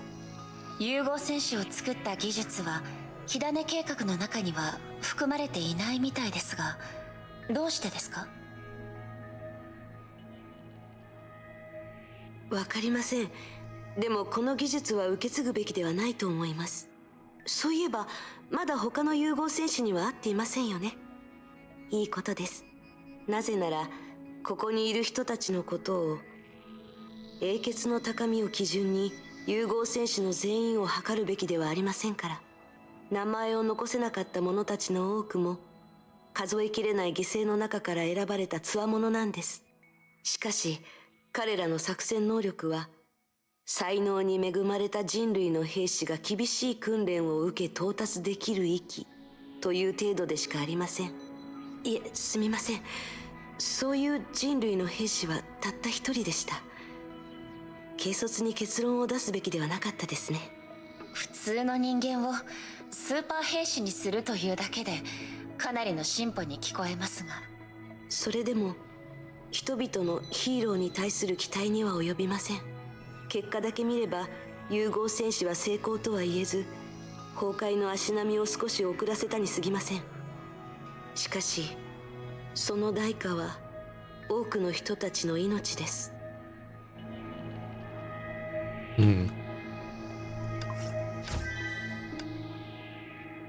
Drift apart. Mobius rarely came to the operating table after that incident. However, since the disaster at hand was entirely of her own making, she had to make amends. Doctor, this isn't your first time making such a mistake. You know that sealing the 12th Herrscher has taken a heavy toll on us, but you still conducted unauthorized research without anyone knowing. We can't afford a trial and error approach, Doctor. If Hua never wakes up again, the consequences may very well be too grave for any of us to bear. In the blinding light, the one lying on the operating table was none other than the comatose Hua. Consequences? What can they be? Sentencing me to death? Save your breath. They simply can't do it, and won't do it. Like you said, Fusi, we're close to having nothing to lose. The same goes for this life of mine, and desperate times call for desperate measures. I taught you that. She took the instrument that was passed to her as she spoke. May's direction was wrong from the start. Making it into a divine key is an utter waste. Yours might not be the right one either, Doctor. I don't understand. Transforming all surviving humans into a virus-like life form similar to the 12th Herrscher. How is it different from wiping out the human race? And how is what we're doing now any different than what we've done? You may be able to deny your own existence, see. What you can't deny is the concept of humanity will never be limited to a fixed form. Whether it's Mantis or Project Stigma, we've opened that door a long, long time ago. Doctor, after this operation, I'd like to take Nuwa away from your lab. Sure, you can go wherever you want. But for now, do your duty as my assistant. Focus on the surgery and we might be able to save her. Yes, Doctor. On the operating table, Hua finally opened her eyes, but quickly snapped them shut again in the glare of the surgical lights. How do you feel, Hua? Can you hear me? I'm Mobius. Learn how to control your body, Hua. It still belongs to you. And if you remember, Hua, tell me, what did you see when you were possessed by her? A dark space. There was nothing. Except for a little girl, sitting there the whole time, crying in the void.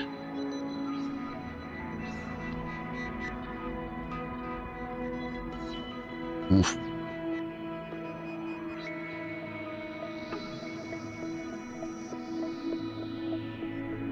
Okay, so...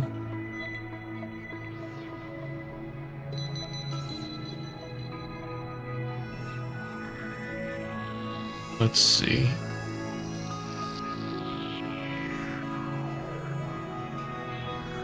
So, like, do they seal the 12th Herrscher once?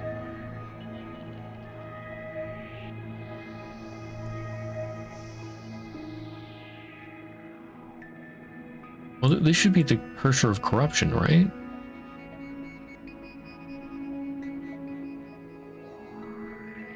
I thought the 12th Herrscher was the Herrscher of Binding. Or did I just confuse myself with that?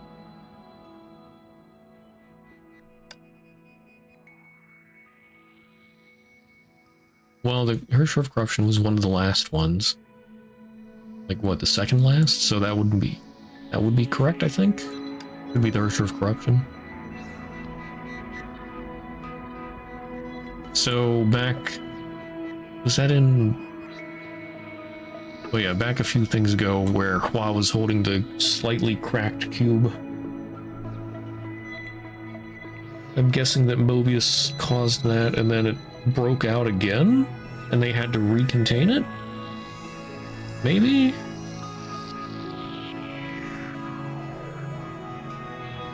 Or no, probably when she was bringing over the cube.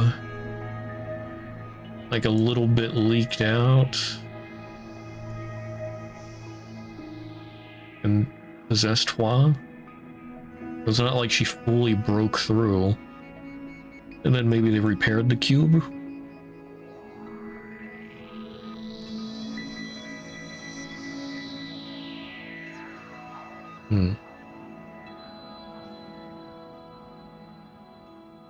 Big oof. Oh wait, there was one more.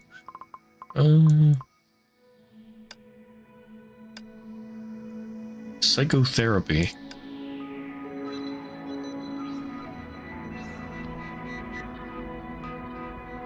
Let's do it again.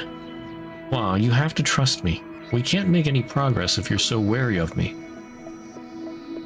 I'll try. Then close your eyes again. Don't fear the darkness before you. Relax. Now tell me what you see. Ice. I see ice. Red ice. Red ice is everywhere. No, before that. What did you see before all the ice appeared? Relax, Hua. I know you can do it. It's right here. You're there. It's right there. You're there. I saw a playground. Spotlights swept past my feet. A girl sat next to me. I think she was talking to me. I couldn't make out what she said. No, Hua, not that far back. Give it another thought. After carrying the unconscious Kalpus to Mobius, you didn't evacuate. You returned to that dangerous battlefield, didn't you? Yes. You didn't even flinch at the 11th Hersher. We detected the energy reaction of the 8th Divine Key there. Think harder, Hua. What exactly did you do with it? Something only you can do. You should be able to remember. Long down, level 1 output. I found her, the 11th Hersher. We defeated her. Yes, Hua, you did it.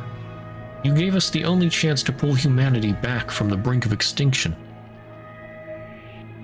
After contemplating for a moment, the girl finally sat up in bed, but her eyes were still dull and hazy, as if cloaked in a fog.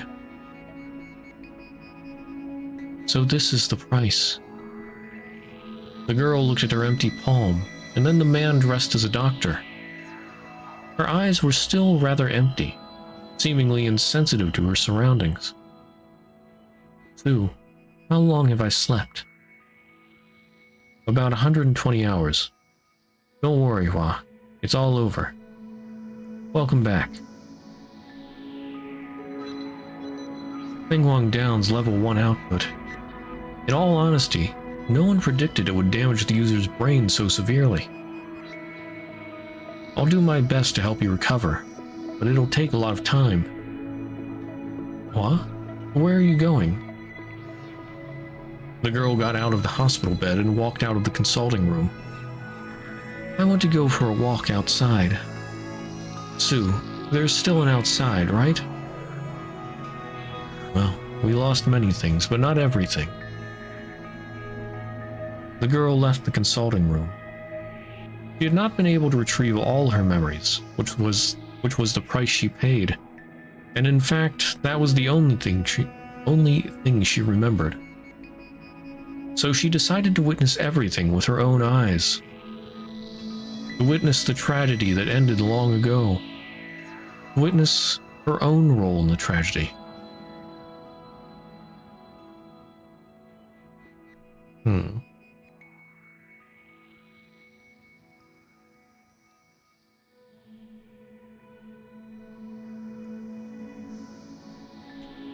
Everything with her own.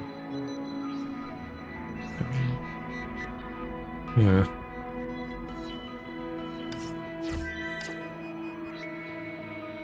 Suffering. Oof. Okay, everybody's at level 5. Kevin's at level 7. I think that's enough of the remembrance for now. Getting into other stuff, I think, would be more confusing now than later. I wonder if the chapter progress is like overall.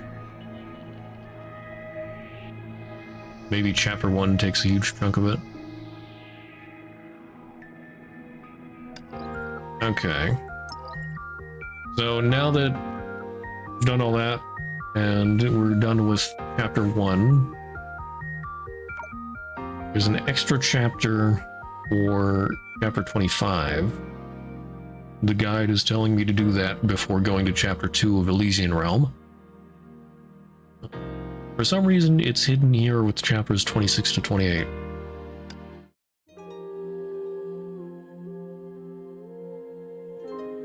The Immortal Blades.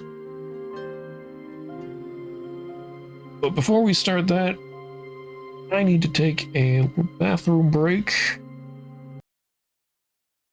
So I'll be back in just a bit. Then we'll do chapter 25 EX.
Alright, I am back.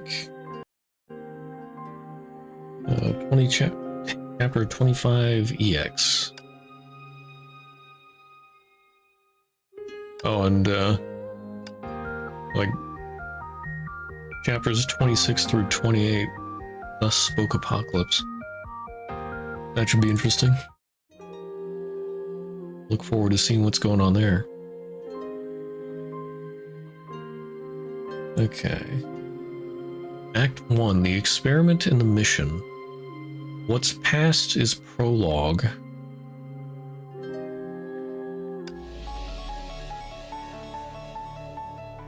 Okay.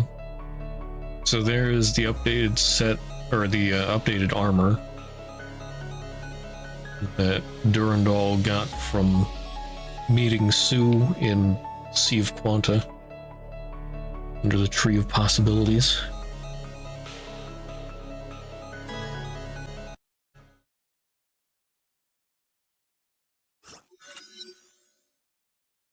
It birthed all creation. This much you should understand. I am the origin of all things, and I am the destroyer of all things. 6 a.m. The girl finished her warm-up and turned off her personal fitness training device. The device had been created nearly a half-century prior, originally designed for astronauts. It included an air pressurization system that could simulate a low-gravity environment. Some years later, a Valkyrie at HQ pulled this aging but unusually durable device out of storage and began to use it in morning exercises. That Valkyrie's name was Ragna Lodbrok. She was one of the reasons the girl chose to become a Valkyrie. 21,358メートル。今日は好調ですね。では調子がいいうちに戦闘訓練をしましょう。ウォーミングアップを開始します。システムの指示に従い戦闘動作を完了させてください。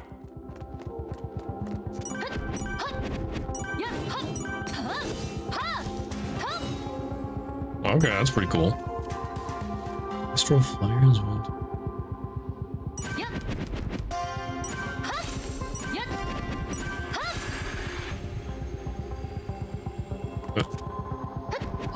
Oh, I see.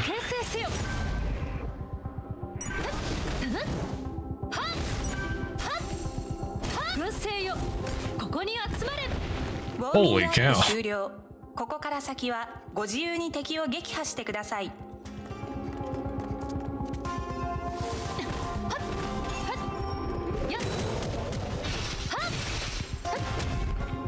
How did I do that?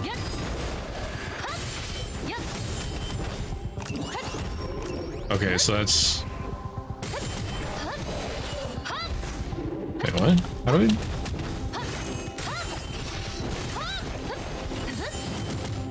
I don't understand. Oh, there it goes. Oh.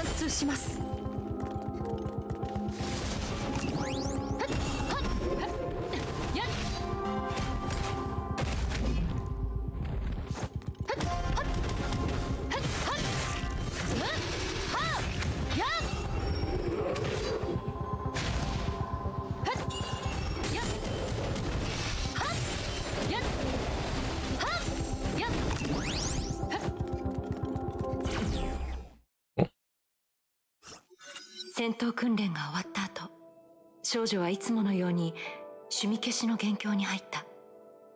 瞑想訓練を朝のトレーニングの締めにしているからだ。そして瞑想を共にしているものもいつもと変わらない。神の鍵、黒煙白花である。3年前、少女は主教から最強のバルキリーを象徴するこの武器を与えられた。まるで記録を破った少女に主教が歴史上最も若い永久、そして S 級バルキリーの称号を与えたように、そんな彼女はいつの間にか戦場でバルキリーたちから主教の次に最も信頼される人物となっていた。しかしそれでも少女の心の奥にはどうしても拭えない違和感があった。その違和感は少女の人生に関係しているが、彼女の人生そのものから来ているわけではない。実際彼女はよく知っている。すべてのバルキリーは舞台に入ったその瞬間からすでに今後の人生をどのように過ごすのかを決めているのだ。彼女たちは人々の運命を背負い、美しい世界のために必死に戦う。血を流すことも厭わない。その事実に対し少女は平然としていた。むしろ危険な場面で自身の力を示す感覚を気に入っていたとも言える。ただ年齢とともに彼女はどうにもできないものも存在するのだと理解するに至った。どんな価値観があろうとも人は複雑な運命の中で選択しなければならない。言い換えれば、この世界に存在する互いに矛盾するあらゆる因果の中で責任を負うこと、義務を果たすことには順番というものがある。少女に関しては経験した全てが最初からあの主教によって計画されたもののように感じるのだ。漁師の海での旅から先行者との偶然の出会いまで、その全てはあの主教の計画と命令から始まっている。彼はまるでマハーバーラタに登場するアルジュナのドラマチックな人生を作ったクリシュナのような存在だ。自分はそんな運命を好ましいと思えるのだろうか。たとえアルジュナが誰もが知っているような英雄であっても、たとえ今までの人生に不満を感じた記憶がなかったとしても。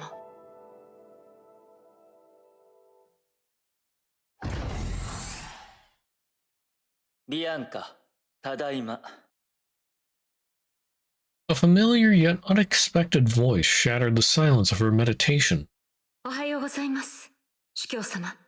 おや、少しも驚いていないようだが、僕の登場にも突然君を本名で呼んだことに対しても驚かないんだね。そういうことは重要ではないでしょう。話があるならストレートにお話しください、主教様。また新しい任務ですか？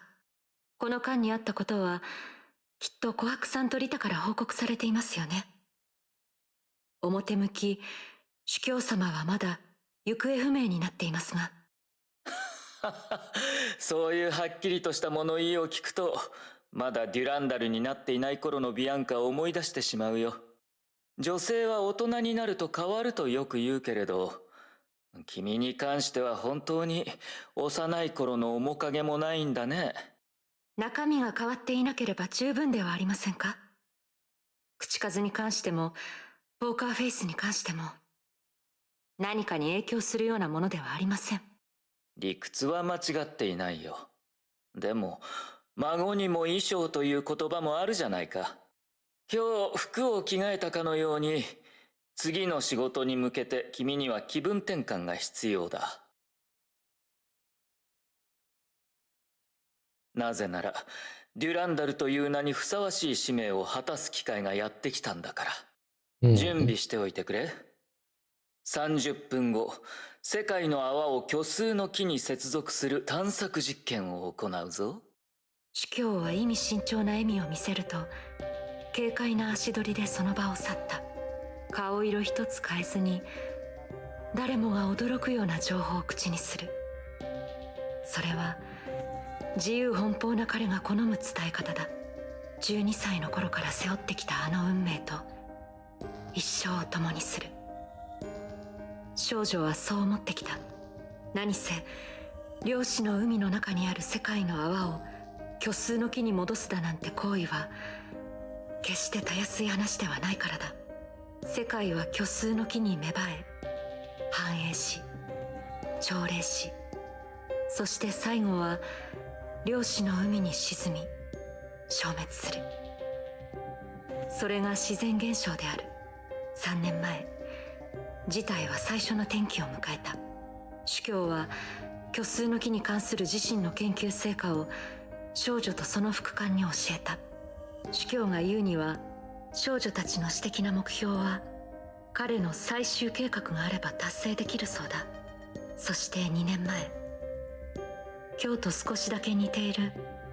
秋の日、主教に協力した少女は第2の神の鍵を手に入れ、関連する実験の中で全文明の合社計画実行者に出会った。そこから主教の最終計画も急速に走り始めた。しかしどうであれ、事態の発展が今日のように早く突如やってくるものだなんて少女は思いもしなかった。漁師の海での旅は少女にとってはまるで昨日の出来事のようである。シェイクスピア船長、ミゲルおじいさん、ジミー、それからユニークでおかしな人たち。今でも彼らはあの世界で元気にしているのだろうか。シュレーディンガー博士とシグレ・キラ先輩、彼女たちはまだ漁師の海のどこかでさすらっているのだろうか。それにあのお茶目なデュランダルこそがマナだと語っていた聖剣、数奇な運命を持つ人工的に作られた世界の泡。 Wonder if that's all covered in それを虚数の木に接続することができれば、少女は彼らを本当の意味で救える。もしかしたら崩壊に立ち向かう人類のためにかつてない退路を探し出すことすらできるかもしれない。ここ数年間、一生にも及ぶ年月が必要になるかもしれない目標を少女は心の中に隠してきた。まさか運命を決める時がこんなにも早く突如やってくるだなんて。彼女は考えすらしなかった。主教の言うことは間違っていなかった。今この瞬間、大事な仕事を迎えるにあたって確かに気分転換が必要であったから。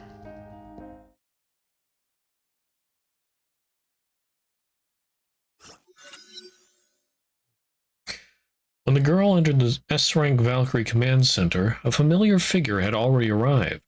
デュランダル様、もう大主教様に会われたのですね。ええ、本当に突然でしたね。あの方は急に勝手にいなくなったかと思えばまた勝手に戻ってきて、その上世界の泡を虚数の木に接続する探索実験を行うとは、どれも実感の湧かないことばかりですね。しかしそれこそがいつもの大主教様ではありませんか。大主教様はこの世界をチェスボードのように捉えています。あの方からすればご自身を含めたあらゆる人とことは所詮単なる駒に過ぎません。そうなると唯一意味を持つものは結果のみとなるのでしょう。結局あの方にとって家庭の価値というものはもしかしたら遠い昔に消えてしまったのかもしれません。リタ、今日の話し方はなんだかシェイクスピア船長、いいえ、シュレーディンガー博士みたいですね。その哲学的な表現が多かったので。あら、そうでしたか。申し訳ありません、デュランダル様。任務のことを考えているうちに知らず知らず緊張してしまっていたようです。リタったら緊張するなんて僕普通の感情ではありませんか。今回の任務はもう一つの空間で生きる数千数万の人たちに関わるものなのですから。例を挙げると、山奥にある村は繁華な都会と一緒にすることはできないかもしれませんが、その村にはその村なりの過去、現在、未来があります。衰えていく運命を変える可能性が今私たちのすぐそばにあるのかもしれないのです。緊張してドキドキしない方がおかしいでしょう。あら、デュランダル様の口数が急に多くなったのもそれが原因なのでしょうか。Durandal recalled the way she was several years ago. Back then, she was irritable, rather short in stature, and extremely talkative. That girl seemed to be a completely different person than the Durandal of today. リタ、私。どうしました、デュランダル様。いいえ、何でもありません。話さなくてもいいことでした。The girl started to speak, then hesitated. If it had been several years earlier, he would have openly talked to Rita about how her personality had changed. But that girl was long gone. ビアンカ様、もし今回の任務が順調に終わりましたら、その時は半休をいただいてドライブにでも行きませんか？え？仕事に支障がなければ問題ありませんが。ではドライブの場所は本部からはそう遠くないナポリにしましょうか。Going for a drive. Naples. The girl suddenly remembered that on their adventure 5 years earlier, Rita had suggested something similar. 機会がありましたら深夜のナポリをドライブしながらご案内いたしましょう。ええ、そうしましょう。もし司教様の実験で本当に世界の泡の人たちを助けることができたら、その時はベスビオ山の麓で車を走らせましょう。フルスピードで。The girl smiled and agreed that it was an unusual suggestion for an S-rank Valkyrie to make. Half an hour later, Pixel Floating Isles. Special purpose lab for the second divine key, Cosmic Juggernaut. ああ、みんな時間を守ってくれたようだね。デュランダル、リタ、長光、琥珀。僕のいない間、本部を守ってくれてご苦労だった。恐縮です、大主教様。私たちはすべきことをしたまでです。ええ、彼女たちの言う通りだわ。それとオットーさん、その公演もっと長くしてもいいわよ。第二の神の鍵の空間動力システムの起動まであと5分もかかるから。時間を守ってくれなかったのは機械だけのようだね。ではこの5分間を利用して今回の実験の流れをもう一度説明させてもらおう。みんなも理解していると思うが、僕たちのいる4次元空間は平坦で広々としているように見える。だがより高い宇宙次元には人類の感覚では想像しがたい複雑な構造も存在する。全文明の人類はそれらを2つの言葉で称した。量子の海、それから虚数の木と。量子の海のあらゆるものは時間の推移とともに変化し、最終的には混沌の中で解体される。虚数の木にある世界はそうはならないが、その多くは崩壊という試練を受けることになる。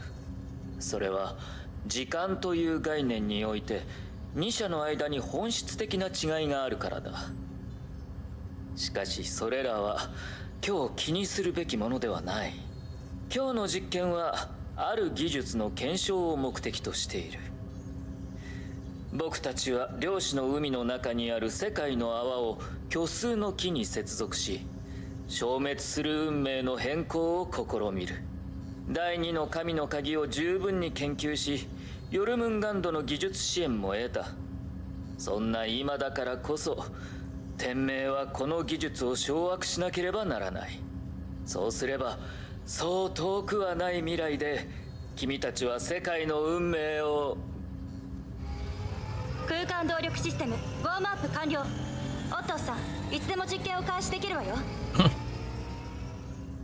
おや、簡潔に話さないといけなくなったね。とにかく今回の実験対象はデュランダルの体内にある特殊な世界の泡だ。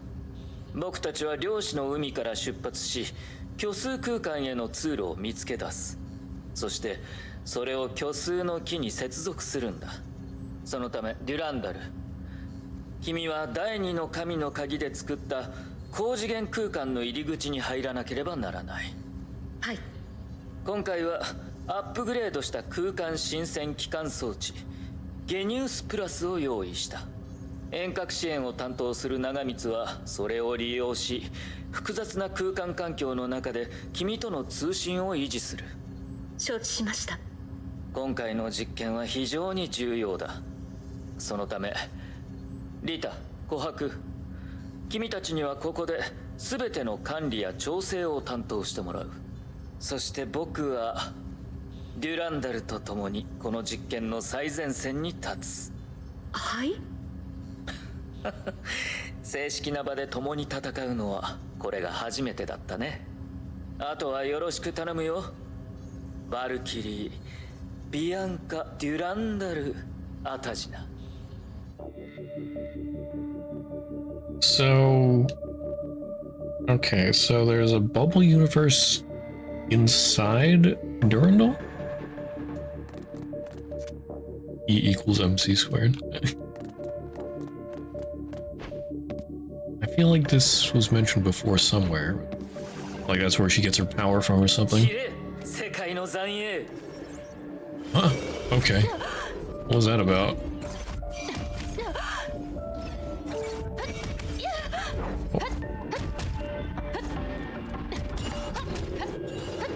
Oops, there we go. No, oh, okay. 誰も僕の計画を邪魔できない。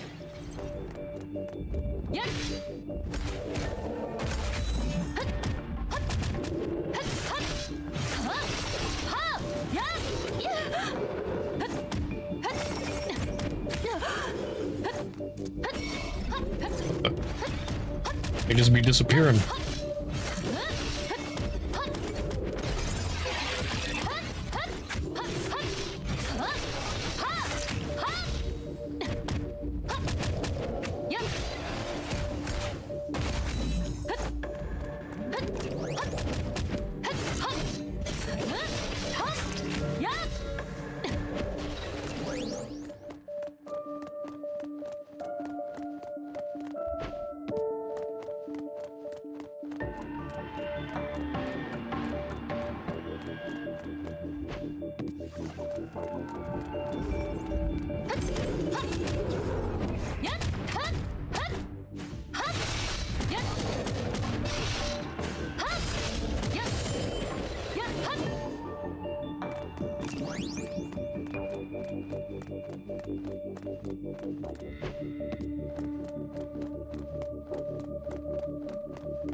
Oh no! Stop using the bar! 面白い場所だ。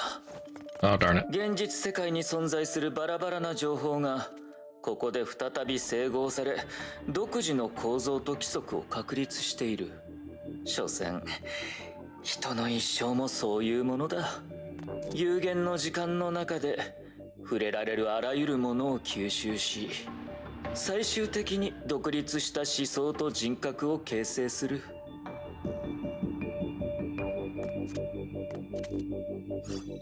これが量子の海の感覚か。宇宙の無重力状態と少し似ているな。あまり離れないでください、司教様。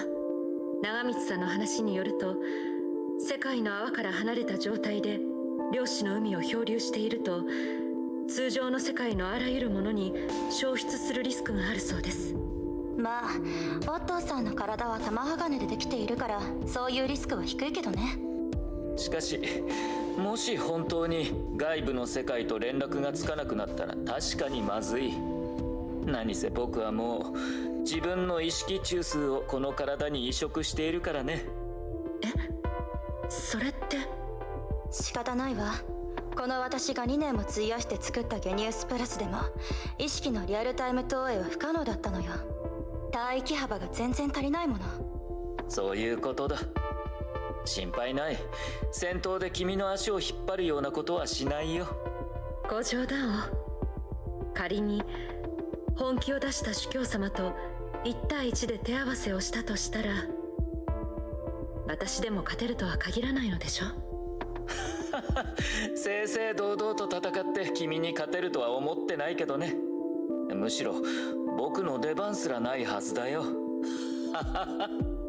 今の夫アポカリプスにとって君はこの宇宙で最も頼りになる仲間だ。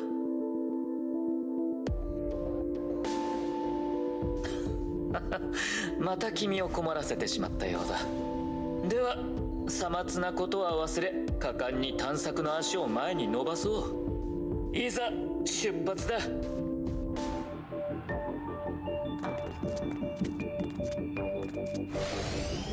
Let me in. There we go.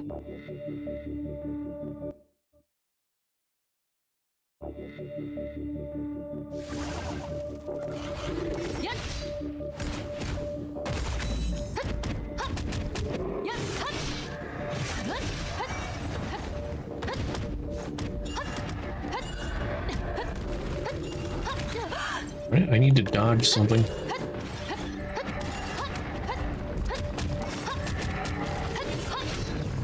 There we go.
Okay, I think I'm getting how to use this battle suit.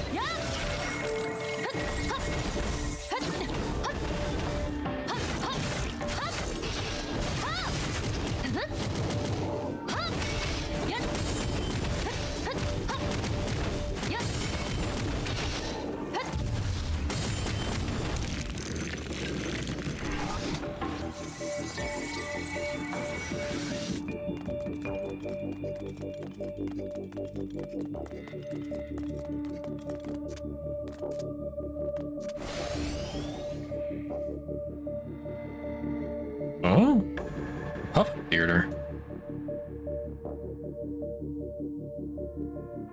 ここはまさか。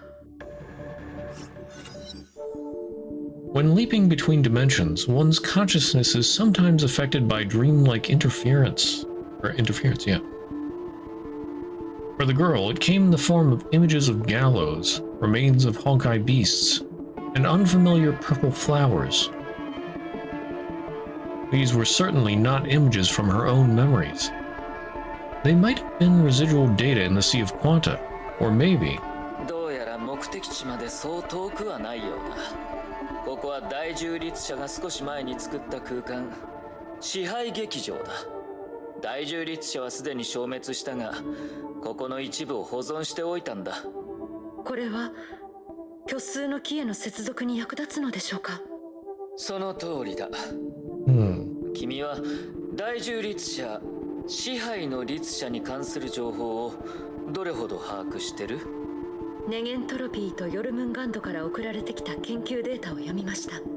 その律者は複数の意識の集合体、空間の隙間に独自の領域を構築する能力を持っていました。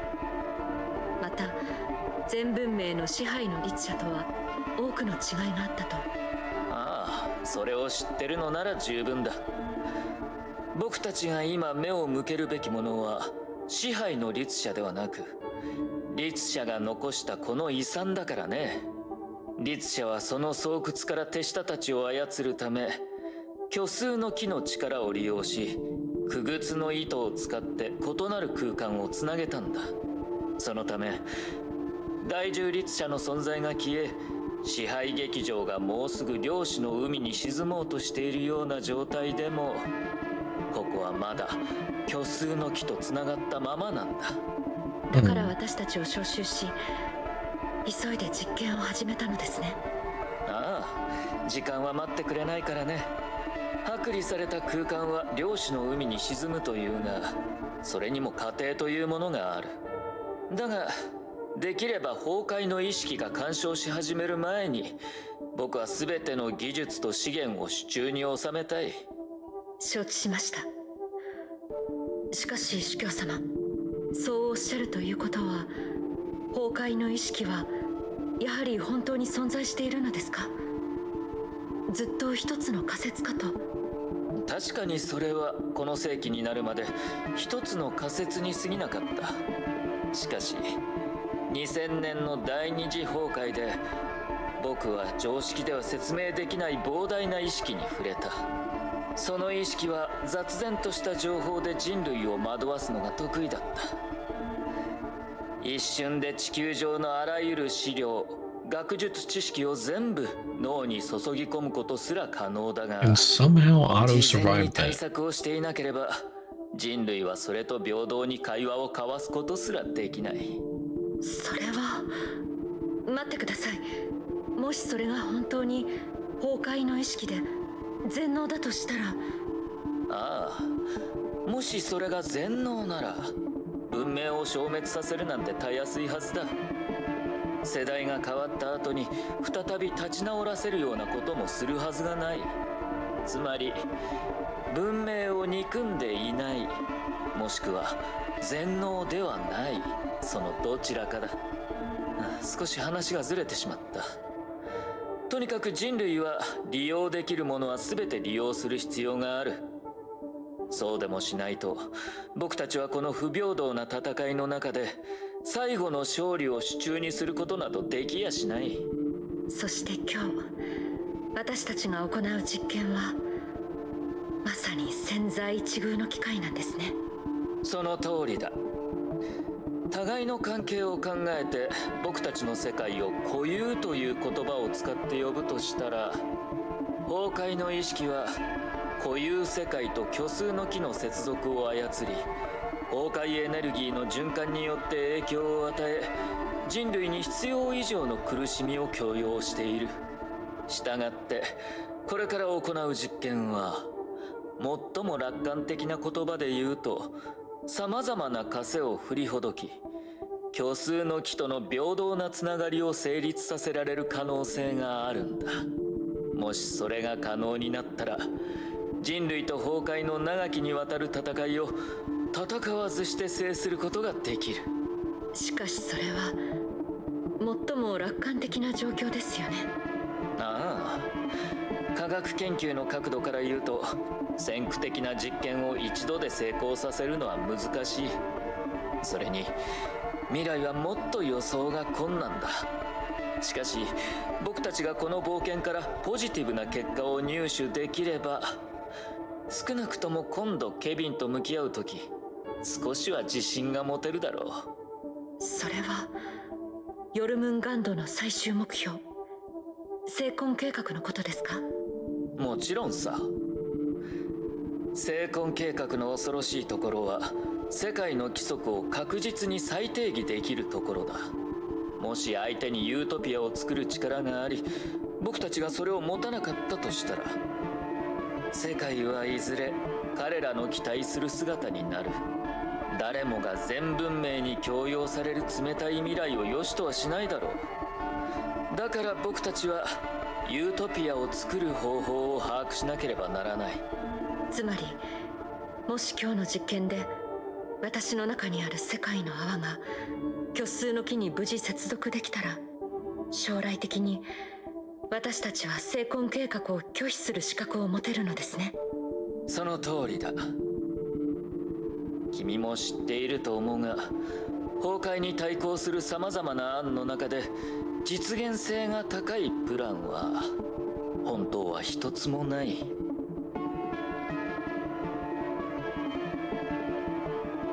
ちょっとオットーさん、今日はデュランダルさんが使命を全うするおめでたい日なんでしょ？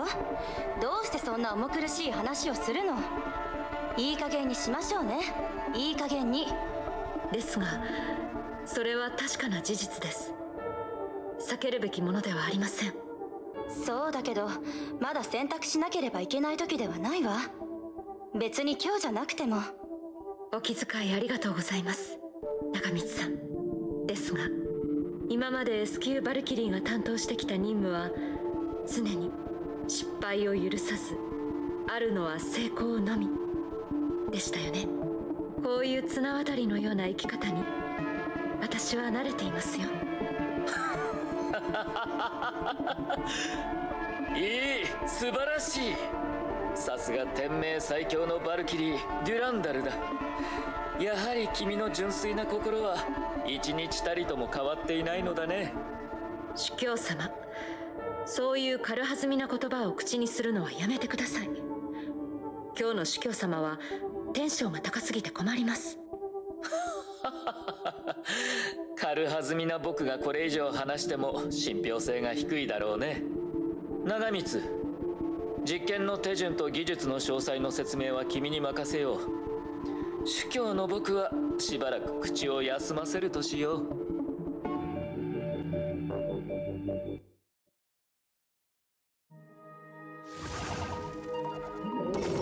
Oh, okay. Oh.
Two contrasting figures made their way through the ruins of the theater side by side. One carried himself in a carefree manner, while the other had an air of earnest determination. One had seen 500 years of change. The other only had 10 years of memories. The two had little in common, but at the moment they were the iconic figures of the Shixel organization. Before, Otto had made use of an advisory council to deal with trivial day-to-day issues, while used the time to carry out various kinds of secret research. But when the North American branch broke off to form the independent Anti-Entropy organization, which would become a rival of Shixel, Otto simply kicked out the advisory council and used a more efficient way of maintaining stability. And it was then that the Shixel Valkyries, once a secret weapon, took center stage. From Squad Snowwolf to the Immortal Blades, one outstanding figure after another joins Shixel, encouraging more girls to join the battle.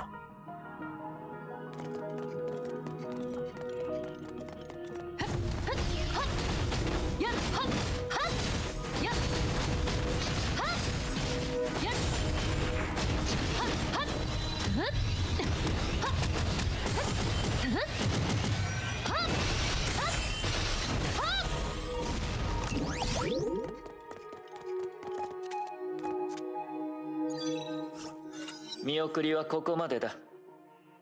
前方の道は規定外次元と深く融合したもののみが開けられる。長光さんの説明もこの段階までしかありませんでした。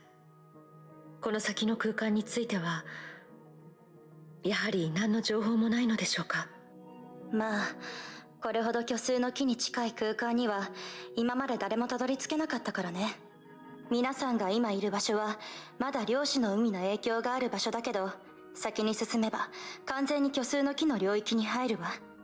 私たちにできるのは理論で計算し、あなたがそこで普通に行動することが可能か検証するだけよ。ごめんなさい、今回の実験のクライマックスで価値ある情報を何も提供できなくて。大丈夫です。実験には未知がつきものですから。私とリタが5年前に冒険した時も想像をはるかに上回る結果を手に入れることができました。今日の実験でも皆さんは様々な手段で証明してくれました。私の体内にある世界の泡がどんな状況でも安全であること、私にとって受け入れがたいリスクは全て排除されたんです。主教様、行ってきます。ああ、いってらっしゃい。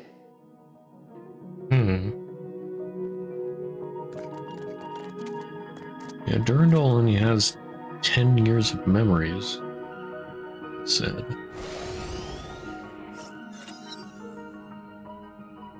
Without any hesitation, the girl stepped into the wormhole linking the different dimensions. Behind her, the overseer's expression looked simultaneously gratified and melancholy. この最後の10年間、君は僕に見事な伝説を見せてくれたよ。ビアンカ・アタジナ。長光。どうしたのオットーさん。あとはゲニウスを通してデュランダル本人を回収し、探索データを入手すれば実験成功だ。彼女の世界の泡が彼女自身の力で虚数の木と接続できるかどうか、それが僕の計画にとっては少しも重要ではないことを君もよく理解しているはずだ。僕には固有世界を裁断し、折りたたみ再構築する力が必要だ。世界の泡は僕にとって多くの意義を持たない。つまりもしドゥランダルさんが虚数の木で時間を使いすぎた場合、ゲニウスの機能を利用して彼女を強制的に呼び戻すのね。もちろんさ。何せあちらとのリアルタイムな通信は不可能だ。僕たちはいつまでも待ってはいられない。それは彼女自身も知っている。悲観的になる必要はない。だって君はそれとなく彼女に協力していたんだろうやっぱり気づかれていたのね。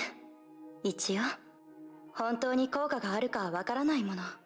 効果があるに決まっているよ。相手は僕の配下、優秀なバルキリーだからね。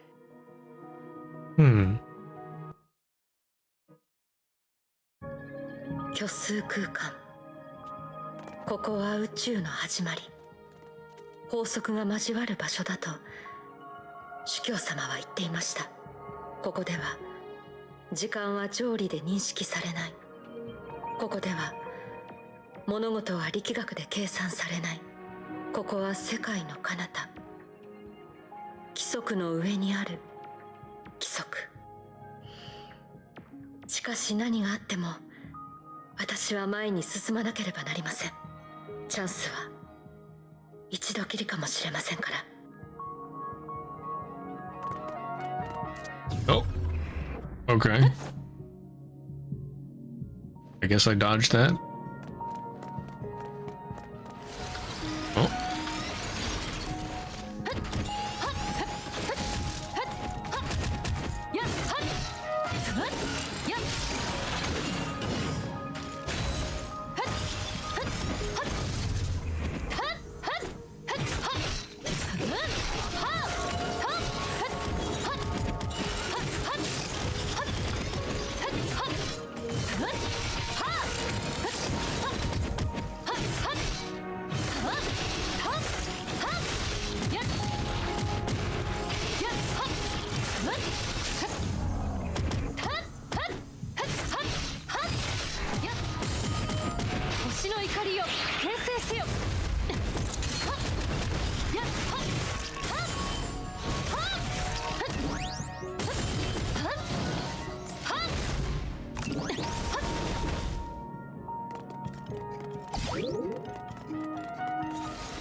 wait, there's more.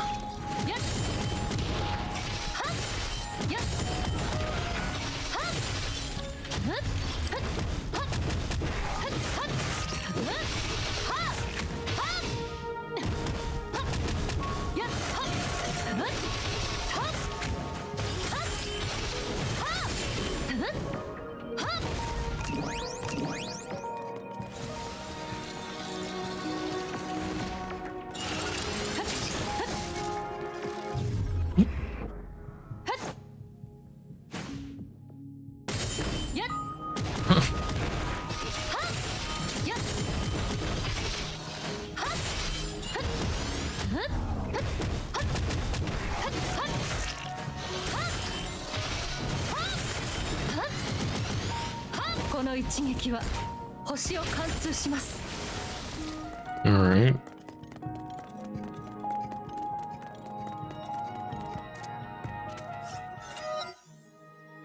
In seemingly boundless empty space, the girl had to rely on her genius device to find the way.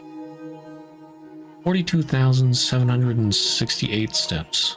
42,769 steps. The girl felt that as soon as she stopped counting, time gradually began to lose all meaning in this place. 61,000. Durandal had probably walked the distance of a marathon, yet she did not feel any fatigue. There was still nothing but emptiness in every direction. She began to feel anxiety creeping up on her. She was worried about the reliability of the plan, and wondered if the space-time asymmetry would cause everything to lose its meaning. The girl took deep breaths, regulating her heartbeat and expelling all unwanted thoughts from her consciousness. Although what surrounded the girl could be more accurately described as the ether rather than air, she didn't need to breathe to stay alive.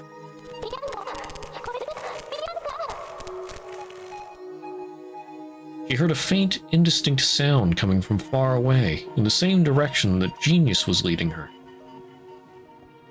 Well, to be precise, this space had no medium through which sound could pass, so the noise must have manifested itself directly in her brain.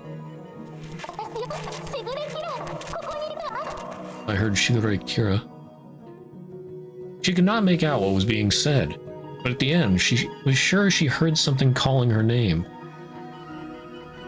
Whatever it was, it recognized her.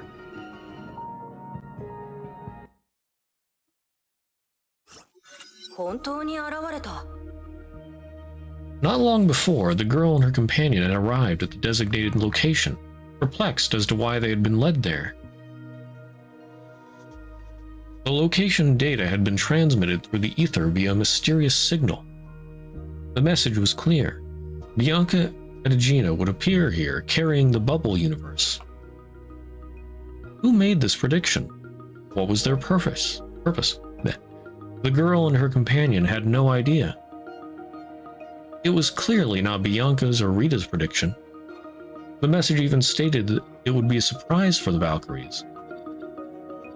Was it transmitted by the Shixel Overseer? No, Otto would never use this kind of method. He liked to be in control of the situation. Then, could it have been sent by the residents of the Bubble Universe? This was even more unlikely. They had naturally lost the connection with the imaginary tree, and thus didn't have the capacity to send messages to this place. The visitors from base reality were getting closer. There was the characteristic radiation of a living organism here, and only one possibility for what was emitting it. Oi, Senyu. Bianca, 聞こえる? Bianca! 私よ、シグレキラ、ここにいるわ。シグレキラとニグラスはここにいる。Uh-oh? She couldn't help but laugh. Her partner had good intuition, but she didn't need any warnings from her. Just as the 7 colors combined form both black paint and white light, all possibilities manifesting simultaneously can form the void of empty space. What? Way too dank. But when potential and manifest beings interact, the original void will transform into something else. ようこそ我々シュガーズ一族の精神世界お菓子の家へ。 It's the 美しいお嬢 sugars. さん、シュガーズの言語で私たちのことをブラックシュガー、琥珀糖と呼んでくれてもいいんだよ。ちょっとニグラス、知り合いとの挨拶は普通そういう感じのものじゃないでしょ。ねえビアンカ、本当に久しぶりよね。私たちの登場にびっくりした？本当にここでまた会えるとは思っていませんでした。しぐれキラ先輩、それとニグラスさん。すみません、地球外生命体の成長パターンについてよく知らなくて。ちょっとおい別に今年になってから成長したわけじゃないよ。キラが世間知らずだったから休眠状態だったあの頃の私を完全体だと思ってただけ。はい？私が世間知らずって。それでもすぐに死んだふりをするやつよりは強いけど。二人とも仲がいいんですね。Okay, so I think Nigarath was one of the Valkyries that got killed in the second eruption. Who was also one of Kira's teammates. But I'm guessing that she didn't actually die and was one of the sugar people or something. I think there was something about her having insane healing powers. So that's probably why. Although, I don't remember Durandal meeting Shiguri Kira and Nigarath in the comics. The comic stories they put out. Like I said, that must be in her VN or something. I didn't go through the VN. I think I've hit everything but the VNs. But the sugars themselves were shown in one of the comics before this. Let's see. Yeah, I guess it had stuff to do with second eruption again.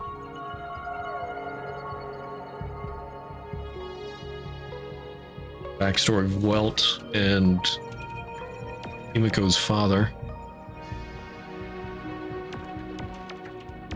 Alright, anyway. まあ悪くはないわ。何せこいつに何度も騙されてきたからね。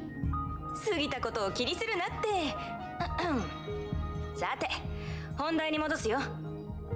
シュガーズの時間で2週間前、私たちはある予告状をもらったんだ。中にはあんたが来る時間が書いてあった。誰かが教えてくれたのよ。シュガーズ時間の今日、あなたがここに来てこの世界の泡を虚数の木に戻そうとするって。はい、主教様の実験を通してここに来ました。つまり二人はわざわざここで私を待ってくれていたんですか？もちろんよ。私たちは虚数の木を利用してある程度存在する空間を変える技術を把握してるもの。私たち？それはつまり。ああ、2年前キラはコンペイトー長老の試練に合格し、正式にシュガーズ共同体に加わったんだ。あの世界の泡があんたの体内に入った後、シュレーディンガー博士は漁師の海に戻り、キラはエネルギー波動に弾かれ虚数の木の空間に入った。運が良かったのか、それともそういう運命なのか。とにかく無の空間に引き裂かれる前にちょうど通りかかったお菓子の家に助けてもらったんだ。お菓子の家はシュガーズ一族の家だけじゃないの。世界の泡から改築した空間避難所でもあるわ。シュガーズが危機に遭遇した時、彼らは虚数の木と再び接続し、自分たちがいる部分の空間を変換するの。世界の泡としてのお菓子の家はかなり小さいから、いつでも虚数の木と接続できる。だから崩壊の波動による侵略を受けずに済んだんだ。こういう実例もあったんですね。でもねビアンカ、シュガーズとして言わせてもらうと、あなたの中にある世界の泡はお菓子の家より何倍も厄介なことになる。あどうしてですか？量の問題さ。世界の泡の存在をキープする方法は私たちの知ってる限り2種類ある。乱暴な方法とズルをする方法だ。乱暴な方法は外からエネルギーを吸収し続けることで量子の海の自然衰退に抗うこと。その方法だと世界の泡は大きければ大きいほどいい。表面積は体積の増加によって減少し続ける。その規模が大きければ自然接触を通してエネルギーの動的バランスを保ち、半永久的に量子の海の中で浮かび続けることができるんだ。もちろん崩壊エネルギーを吸収しすぎた場合、世界の泡自体に他の問題が発生する。あんたとキラが過去に見たようにな。なんとなくわかりました。ではシュガーズの方法はズルをする方なのですね。その通りだ。虚数の木と動的に接続して虚数の木の支えによって衰退を阻止する。この方法の本質は虚数の木を騙すことで目標を他の文明世界に寄生させることで生存させるか、もしくは神聖世界として認定させて支えてもらうかだ。わかりやすく言えば接ぎ木みたいなものさ。継ぐ枝が大きく複雑であればあるほど手術が難しくなる。だからその方法を使う場合、世界の泡は小さい方が都合がいいってわけだ。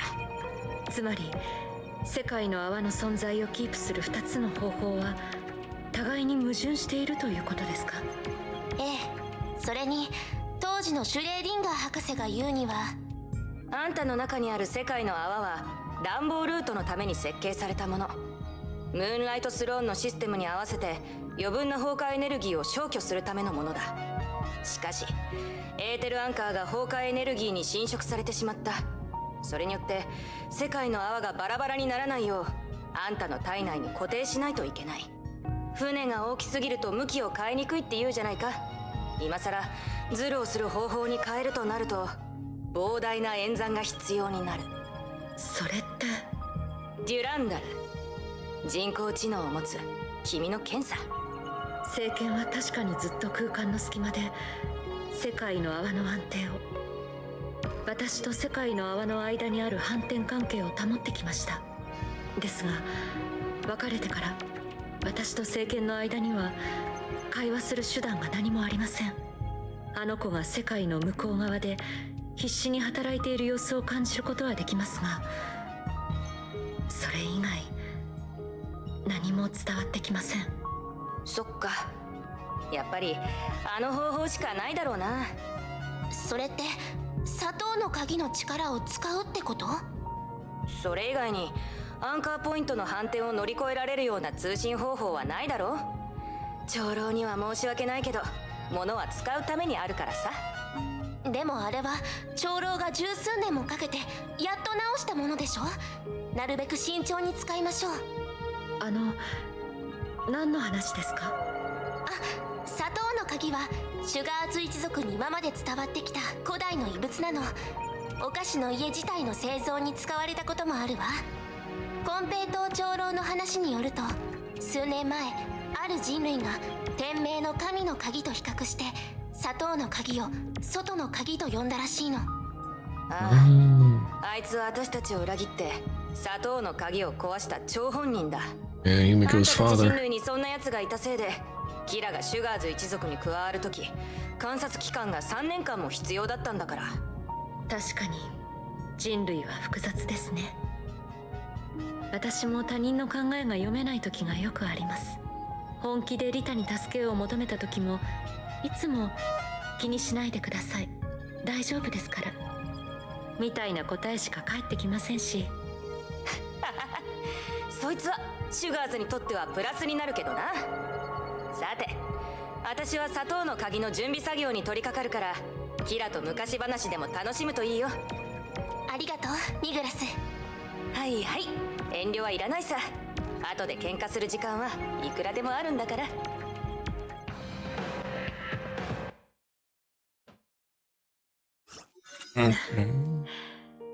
ニグラスさんはデュラと気が合うかもしれませんね。私もそう思うわ。ところでビアンカ、本当に背が高くなったわね。性格も穏やかになった気がするわ。むしろ頑固の方が近いかもしれませんね。天命で最も融通が利かないバルキリーは私だと、みんなにはそう思われているようです。嘘。一番融通が利くタイプだと思うけどな。まあ仕事に関しては意見を曲げないビアンカも想像できるけど。ほら、キラ先輩も言ってたじゃないですか。S 級バルキリーを同僚にするなら、私もリタみたいな人を選びますよ。あら、二人とももう S 級バルキリーなの？まるであの頃のセシリア様とテレサ様みたいだわ。それは恐れ多いです。それに。どうしたの？嫌なことでもあったの？いいえ、実は3年ほど前、司教様から黒煙白花の使用権をいただきました。セシリア様の黒煙白花を？さすがビアンカ、すごいわ。ありがとうございます。ですが、セシリア先輩から彼女の黒煙白花を借りているに過ぎないと、私はそう思っています。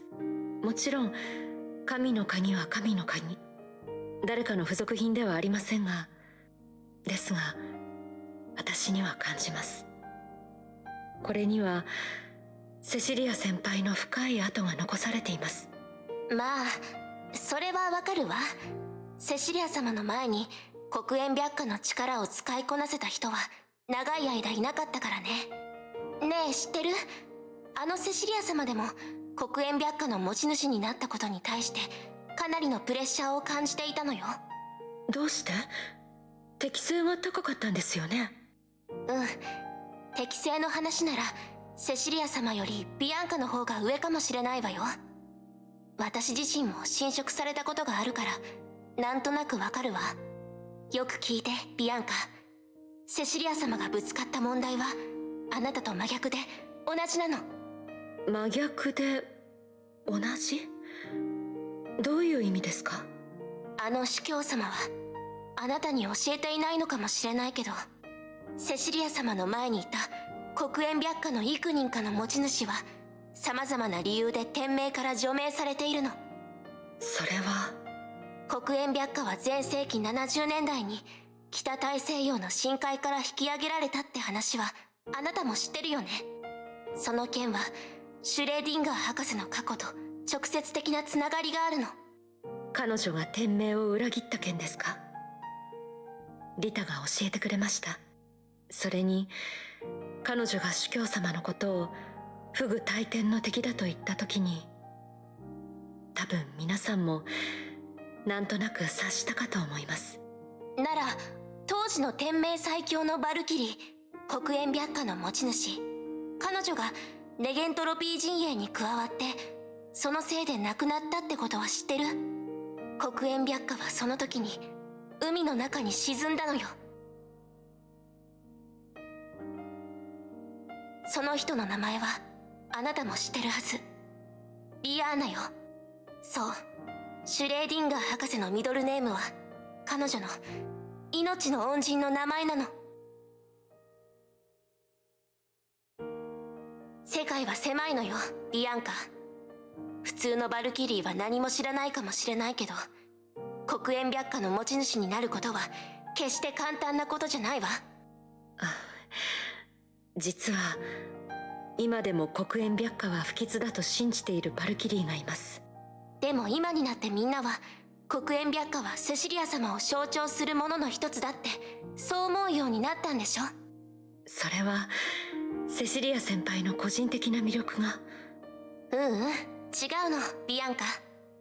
確かに私はセシリア様の一番のファンだって自称してるけど、事実だけを話すとそれはただセシリア様が黒煙白花を長く所有していただけに過ぎないわ。セシリア様は私にこう話してくださったことがあるの。自分と黒煙白花の間に拭えない距離感がある。それは名声云々の問題ではなく、純粋な歴史に対する畏敬の感情なの。かすらな一族の天下制裁に対する態度みたいにね。どう？スタートは全然違うけど、本当の気持ちに関してはかなり似てるでしょ？なるほど。確かに不思議です。先輩、やはりお姉さんみたいですね。え？今の話、リタが相手だと恥ずかしくなりますし、主教様が相手では大げさすぎるように思ってしまいます。もしかしたら先輩にしか話せないことだったのかもしれません。言われてみるとちょっと恥ずかしくなったわ。ところで結構長く話していたけれど、ニグラス、準備作業はそろそろ終わるでしょ？二人ともごめん。ちょっとやらかしたというか、 Oh プログラム boy. にバグがあったというか。バグ？まあ呼び方はどうでもいいんだ。とにかく巨数の造物が引き寄せられてお菓子の家の外側まで来てるんだ。手伝ってくれビアンカ。万が一お菓子の家に侵入されたら厄介なことになる。わかりました。敵を全員倒せばいいんですよね。こういう簡単な解決方法は気に入ってます。全力で戦いなさい、 Remove ビ the アン time slow effect on カ。 value. 私たちの力を全部あなたに。 1 minute.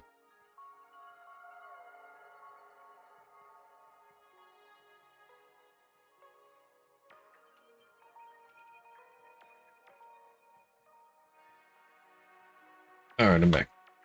貸すから。 Oh, okay.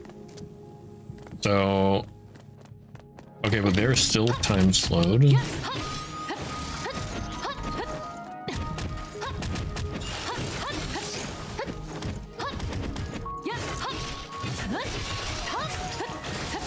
Alright, I dodged too early. There we go.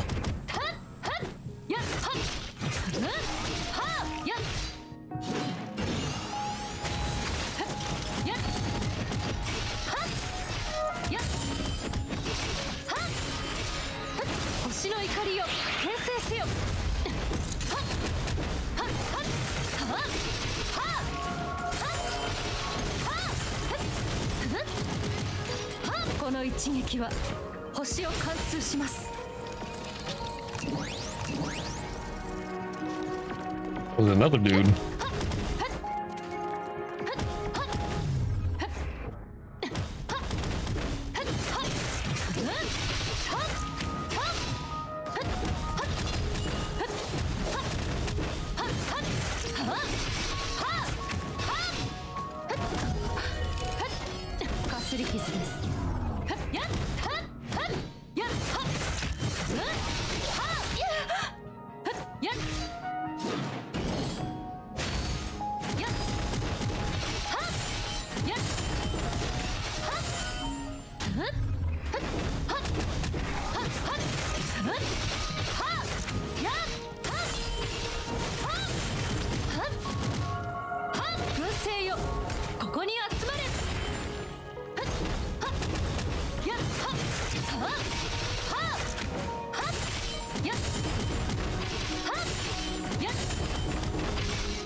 Okay.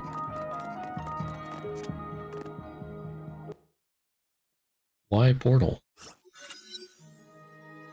Line after line of alien text rolled across the screen of Nigarath's control console. It looked like she was running some rather complicated programs. 戦闘お疲れ様。礼を言う。だがもう少し待ってくれ。通信の安定性に不安を感じているのか、相手は任務の処理を優先し、その後に完全な通信モードを確立することにしたようだ。相手？それってデュラのことですか？もう連絡が取れたんですか？まあそういうことだ。あの人工知能は今砂糖の鍵が送った世界のアーの臨時接続プランを全速力で受信中だ。そのためまだ人格形態の切り替えができてない。わかりました。ちょうどいいですね。その間、気持ちの整理ができます。心の準備という意味です。とにかく今日こんな機会をくださって、ありがとうございます。I might really have to go back and read that VN. キラの友達は私の友達。礼はいらないよ。ん？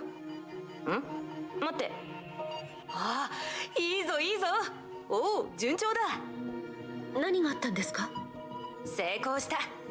相手が接続プランを受信し実現させてくれた。早速だが通話を開始する。あ、待って。テストテスト。ビアンカ様、聞こえるっしょ？聞こえたら大きな声で返事するっしょ。問題ありません。よく聞こえてます。よく聞こえてますよ。聖剣デュランダル。まあ久しぶりっしょ。もう小娘から大人になったっしょ。めでたいめでたいっしょ。ところで今のスリーサイズはどんな感じっしょ？90はあるっしょ。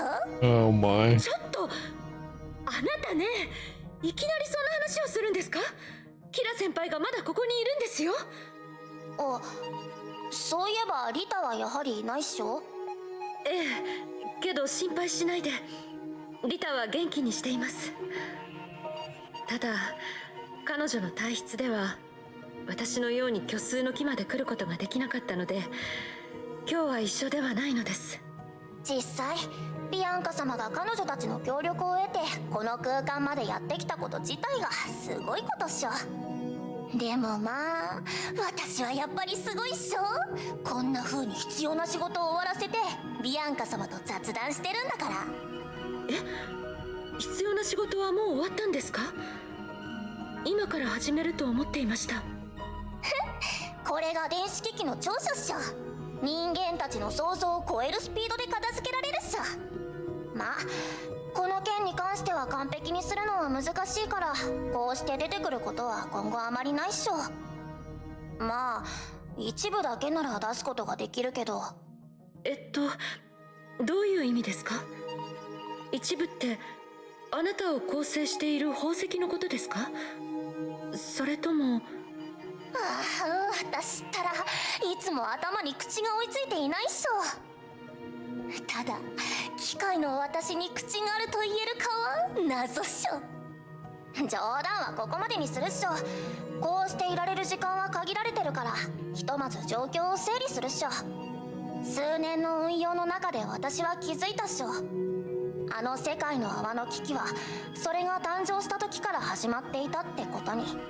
5万年前崩壊の脅威から抜け出すために人類は量子の海、世界の泡の中に崩壊エネルギーを排出することを試みたっしょ。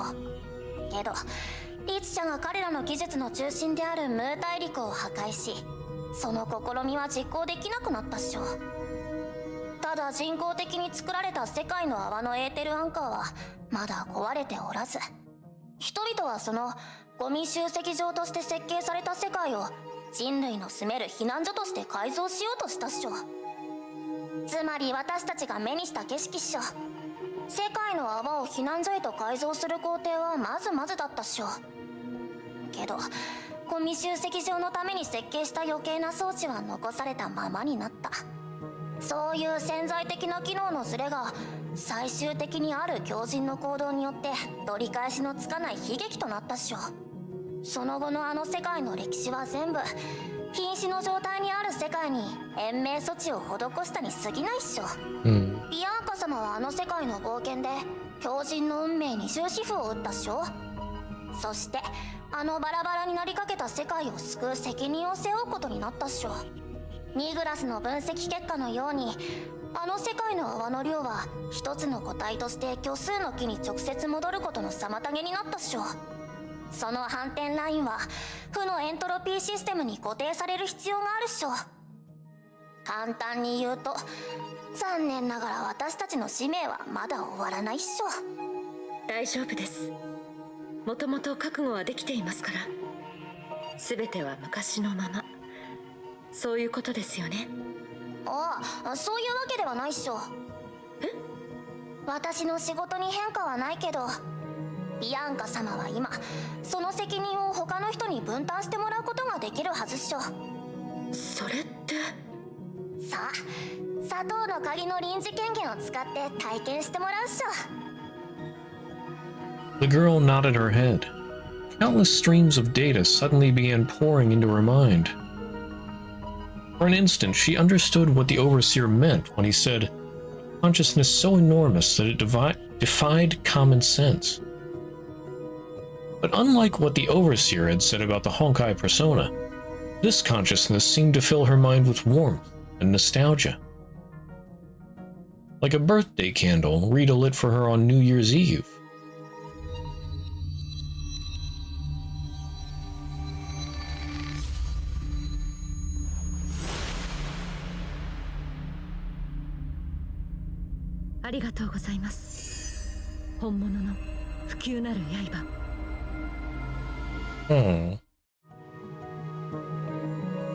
Calm yourself, resting place of the universe. I am space-time itself, the source of the power that destroys all. My role is to obliterate all universes. The girl felt a familiar power flowing through her body. 5 years earlier, she had used this power to cut through layered space, cutting a manifold that supported an entire continent free from the bubble universe. In those 5 years, this power had been lying dormant, not in base reality, but in a strange dimension within her body. In terms of fighting capability, the girl who already possessed the Abyss Flower didn't need assistance from the Holy Blade. But as the name she now went by demonstrated, the Holy Blade Durandal had become a symbol of her life as a Valkyrie. 今私のコアを取り出せば世界を守る責任をビアンカ様の信頼できる仲間に任せることができるっしょ。そうすればこの世界の運命を背負う者が少しずつ増えるんですよね。いや厳密に言うと背負う人は一人のままっしょ。しかし今なら互いに交換が可能になったっしょ。今砂糖の鍵の技術プランを学習することで私を媒介にして世界の泡を虚数の木に接続できるようになったっしょ。まだ世界の泡の独立という最終目標は実現できていないけど、少なくともずっとビアンカ様の体に頼ってあの世界を守る必要はなくなったっしょ。ついでにあの趣味消しの構成をしておいたっしょ。そうすれば私のコアを他の誰かに渡しても短時間なら正害の力をビアンカ様は使えるっしょ。あ、そう言われてみれば正害は消えていませんでしたね。つまるところ正害が本当に依存しているのは特定の世界の泡ではなく漁師の海自身の力っしょ。けどそういう技術的な話よりあの趣味消しというすごいものは一体どういうものっしょ。私も自分用にもう一つ欲しいっしょ。あなたのデータベースにスーという全文明の英雄は記録されてますか？彼が趣味消しを私に託したんです。彼は I 数千年 think もかけて Sumeru is the 放射 armor 計画と that いう she's プロジェ wearing クト now, を実 the 行し、パラレルワールドの観測 can を通 colored じて stuff. 崩壊に対抗する方法を探していました。なるほどっしょ。残念ながら私のところにそういうデータはないっしょ。だけどそんな人物が趣味消しをビアンカ様に託すということは彼はもう答えを見つけたってことっしょ。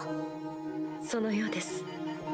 放射計画は最後にようやく唯一の答えを見つけたと彼はそう言いました。しかし詳細は教えてもらえませんでした。彼が残した資料を主教様に渡しましたが、主教様は彼と同じく何も言ってくれませんでした。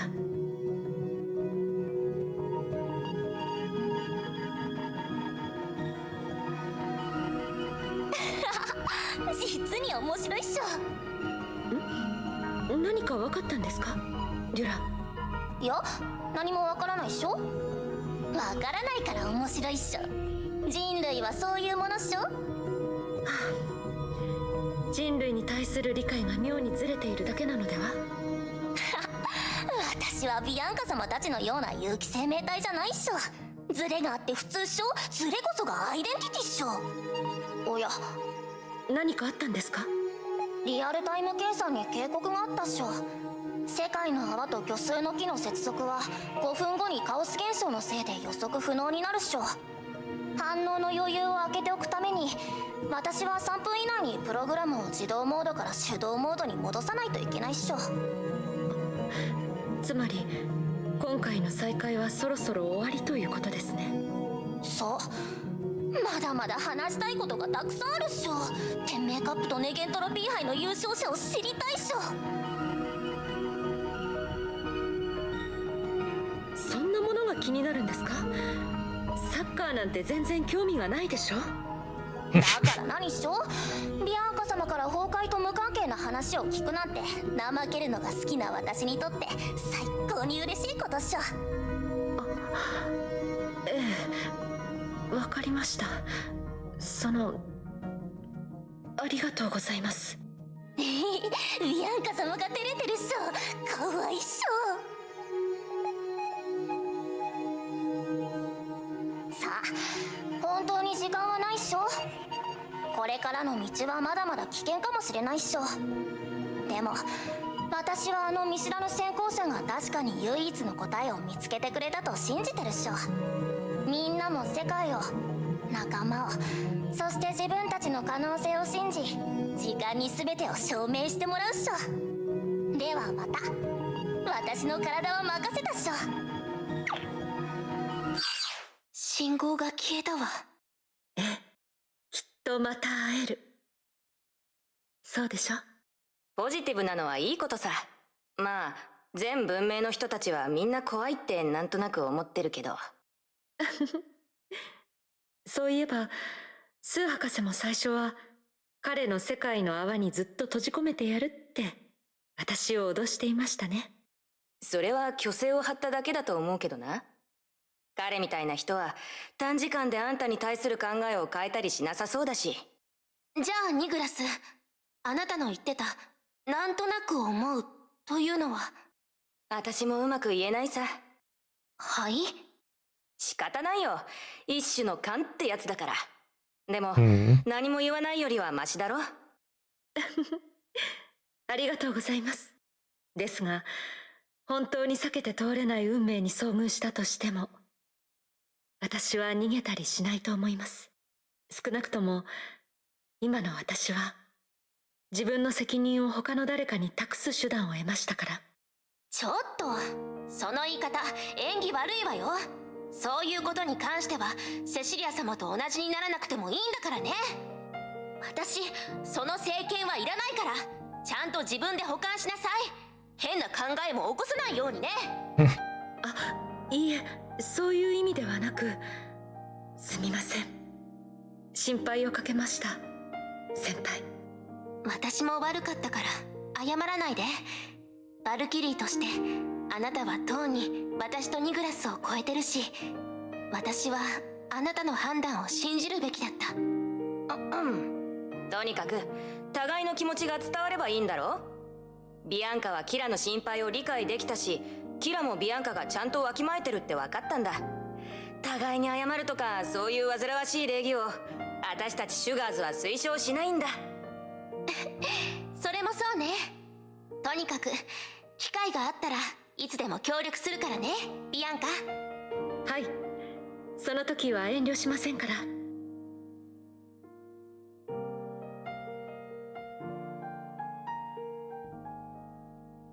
あれ？さて、世界の泡に関する使命は次の段階に入りましたし、私たちにはそれぞれ果たさないといけない使命がたくさんあります。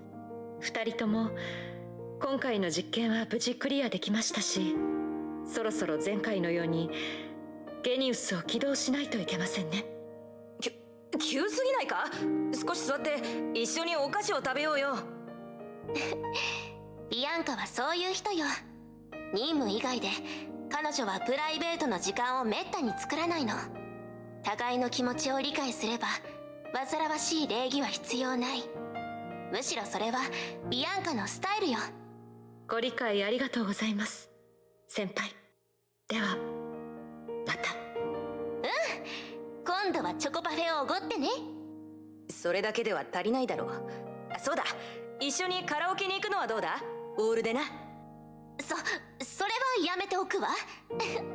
私ちゃんとわきまえてるもの。彼女の信号が完全にこの空間から消えたな。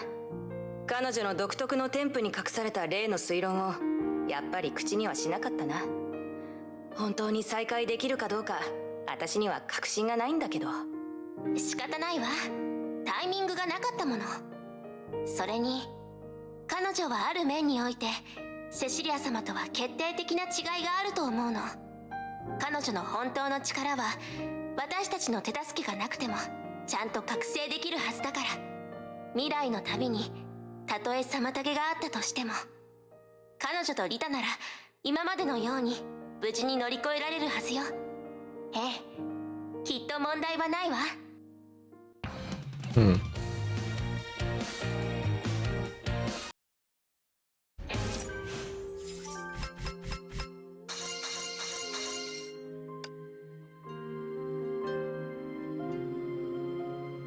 Now there's one more.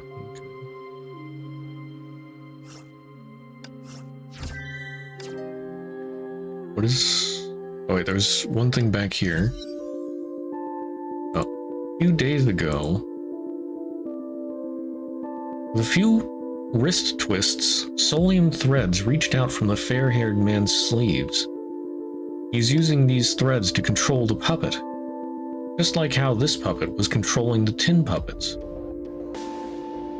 He injected his electronic neurons into the puppet like a Trojan program and calmly watched the Hersher from a distance.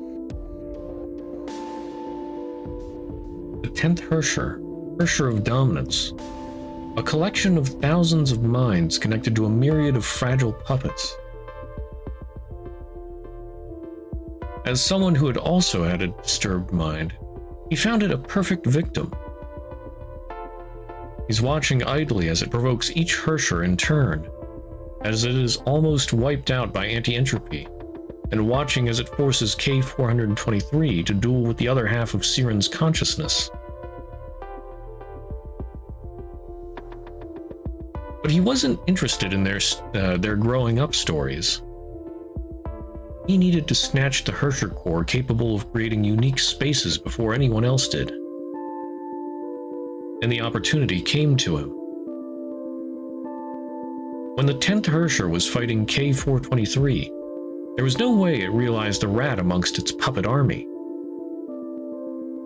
Thus, at the very moment when the newborn Hersher of Flame Scion swung the blade of conviction, he got his hands on the 10th Hersher's core.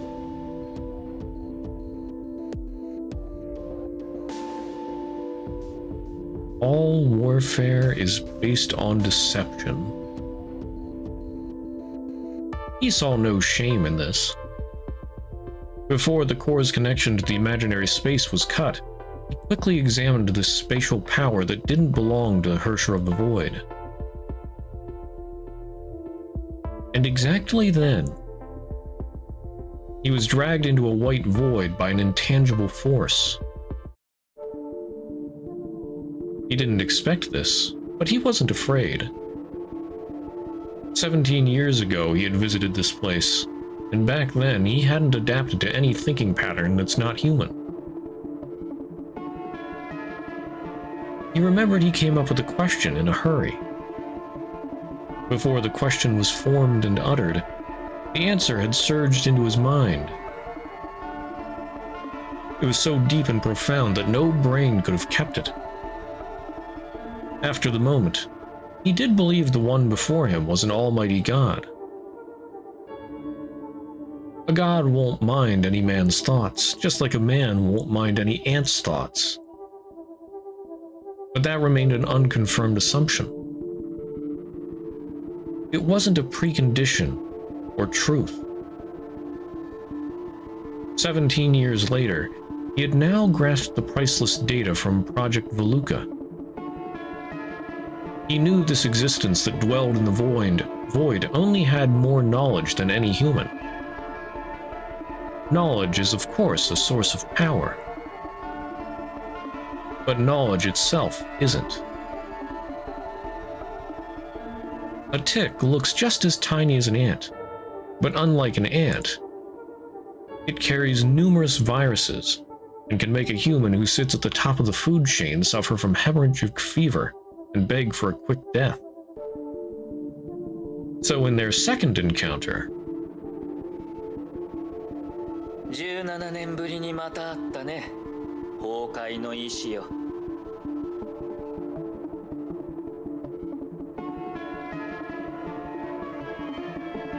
ああ、僕はある方法であなた様に対してより正確な認識を手に入れた。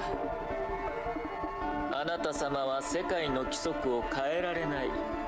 あなた様は人類の暮らす世界に直接降臨できない。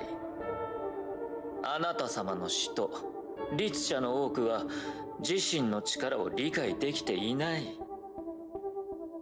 あなた様の後ろにある虚数の木が果てしない海だというなら、あなた様自身は本当は浅い海峡に過ぎないのだろう。もちろん、どんな海峡でも数千万人のオットーアポカリプスを溺死させるには十分だが。wait, did I get cut off? Oh, if the imaginary tree behind you is an ocean, you're but a narrow strait. Hmm.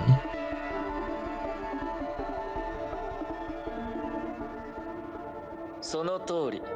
それこそがこのオットーアポカリプスがやろうとしていることだ。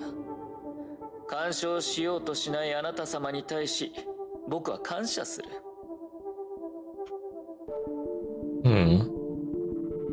Is it actually like speaking to him directly or something? We just can't see it? Or is he inferring what it's saying? しかし、あなた様は本当にあのケビン・カスラナを止めるつもりはないのかい？あなたたちは古い知り合いなのだろ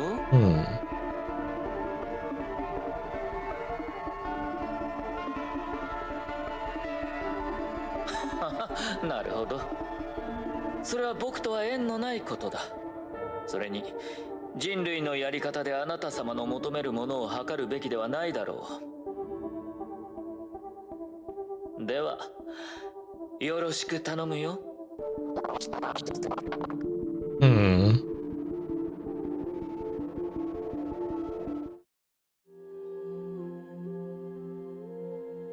Interesting. I guess it was talking to him? Or communicating with him somehow? Just didn't show us what the will of Honkai said.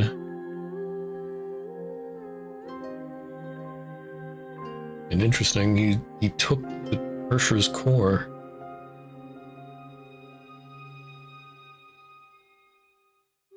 What's this one? My name is Elizabeth McSmith. Nothing special about it. When I was named, my dad didn't give it much thought. Why does her name have to be special? Isn't Beth cute? However happy my dad is with this name, it's rarely used now. For reasons I can't blame on others, people now call me by an exotic Far Eastern name. Nagamitsu. Not that I'm remotely connected to the Far East. It all started 5 years ago. すみません。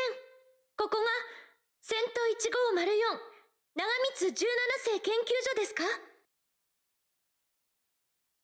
ええ、私が所長本人だけど、あなたはオットーさんが言ってたビアンカさんかしら？はい、長光さんと呼んでもいいですか？すみません。私、何か間違えましたか？ The youngest A-rank Valkyrie in history made a huge mistake. Nagamitsu the 17th was simply part of the lab name, some sort of ancient legacy. In the year 1504, a bladesmith from the Far East set up a workshop at Shixel. Later on, the workshop turned into a design institute, and then a lab. The Nagamitsu name refused to die and stuck with it. Which is to say, the original Nagamitsu workshop has seen 16 different masters or directors to become the lab it is now. And in no way is the name associated with Elizabeth McSmith. Of course, she could have clarified it, but she didn't bother. So she answered like this. あ、いいえ、気にしないで。はい、長光さん。Maybe it was because people found it interesting. Maybe because Elizabeth McSmith sounded like a mouthful. Or maybe it was too hard to tell the 6 Smiths and 3 Elizabeths apart at the HQ. Anyway, Nagamitsu became my new name that day. But that's not the point.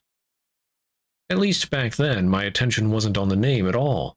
もし、私の体から全文明の遺物を取り出すことができる場所があるとしたら、それは、セント1504研究所だと、司教様は言いました。I understood immediately. Mr. Apocalypse sent me another test subject that he had lost interest in. The naive me thought this was just a simple case of something being left accidentally in her body. So I assured her and arranged a full set of examinations. Of course, the test results hit me hard the very instant I got my hands on them. It was way beyond the reach of any medical measures. X-ray, ultrasonic, MRI, they all returned no anomaly. No sign of Honkai energy leak either. The trying lasted for half a year. Until one day, out of despair, I tried measuring neutrino radiation on her. And I was shocked to find her body was emitting more neutrinos per second than 10 nuclear power plants. Unless there was a black hole in her heart or under her belly button, I had to admit the impossible. A huge and stable space was somehow folded up inside her body. よかった。反転した後、世界の泡は本当に安定したんですね。ずっと気になっていたんです。ありがとうございます。From that day on, this passionate girl became a frequent visitor of the lab. She cared more about her inner neutrino radiation than her body measurements. As time passed on, I heard a lot of bizarre stories about another world from her. Shakespeare, the submarine piloting pirate, Thoreau, the founder of the Republic of South American Aboriginals, Watt, the brain-computer interface engineer.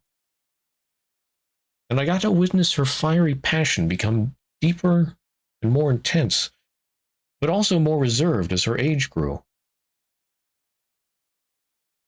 For the Shixel rookies, it was impossible to imagine the silent, calm Valkyrie Durandal had a heart that burned brighter than fire. 長光さん、私が今まで何回検査を受けたのか、そういうデータはありますか？パソコンにあると思うけど、ちょっと確認するわね。今回で216回目。ちょうど6の3乗よ。長光さんは相変わらず数字に敏感ですね。覚えてますか？私が2回目か3回目に来た時、あなたは17とはどういう。あら。ああ、あの件ね。I don't know why it was so small, but I remember when you explained how special the number 17 is. はい。あの時は、正17角形はなぜ定規とコンパスによって作図できるかを私に強引に説明しようとしていましたね。はあ、今思い返すと穴があったら入りたい気持ちでいっぱいよ。何よ、その無理な話題作りは。恥ずかしすぎるわ。あら、いい思い出だと思ってますよ。少なくとも唯一無二の思い出です。そう思いませんか？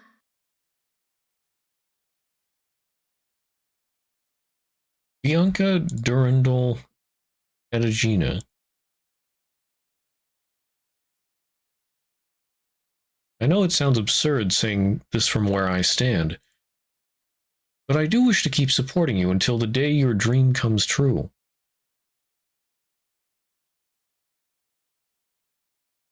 Okay. Until the day you find yourself a new dream.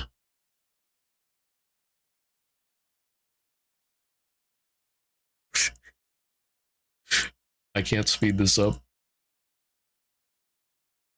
We are forced to watch somebody's first adventure with PowerPoint.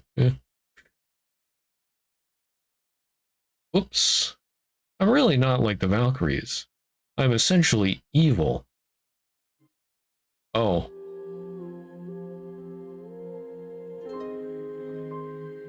Well, that's concerning.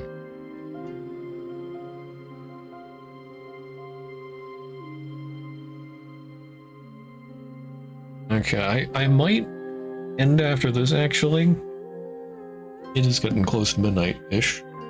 But I'm thinking maybe next time, instead of continuing Elysian Realm, I might have to go back and might go through the Durandal VN.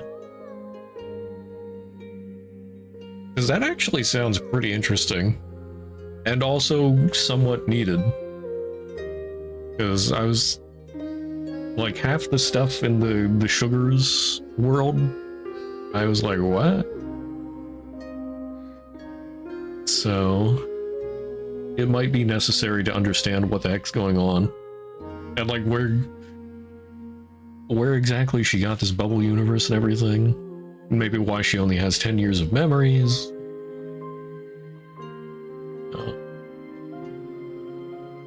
I'll have to do some research on that. Like, does the VN cover that stuff? And if it does, like I said, we'll probably do that next time. All right. Final part, EX9. Act 2, the first sign. There is no retreat. The future is a marshy area. People got in deeper and deeper.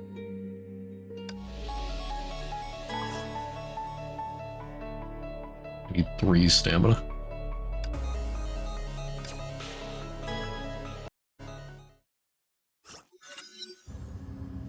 It was the day after the conclusion of the experiment. みんなが全力で協力してくれたおかげで昨日の実験を円満に終わらせることができた。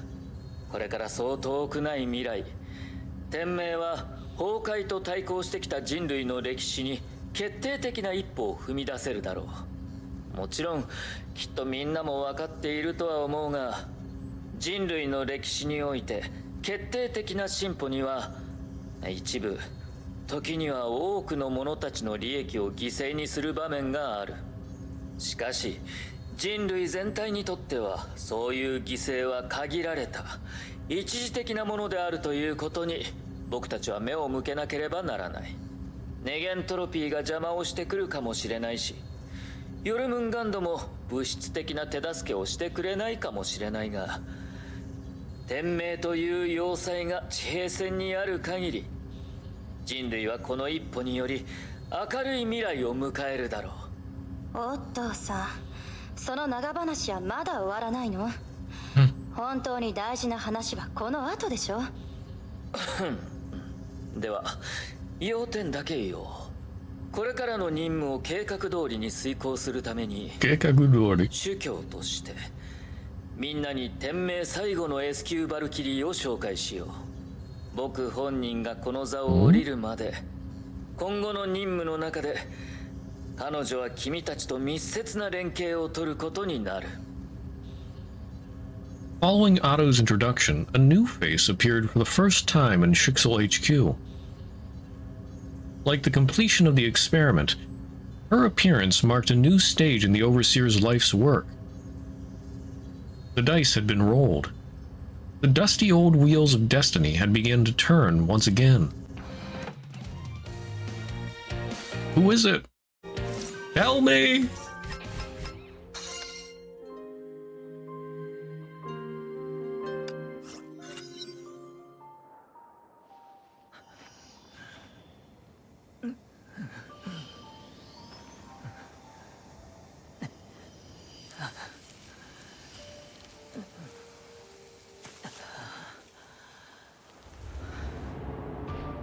Oh, this is a trailer. That's right.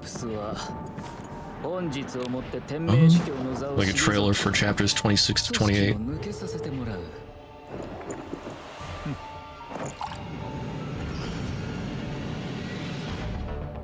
The guide said something about this.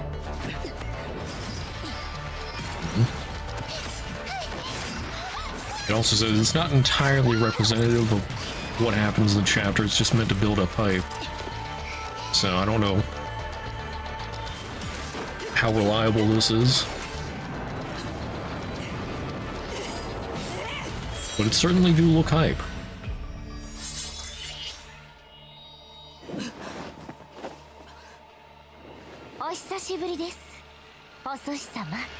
Oh?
A spoke apocalypse.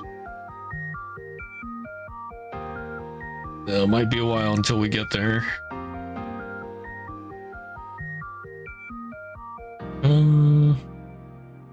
Yeah, I don't really.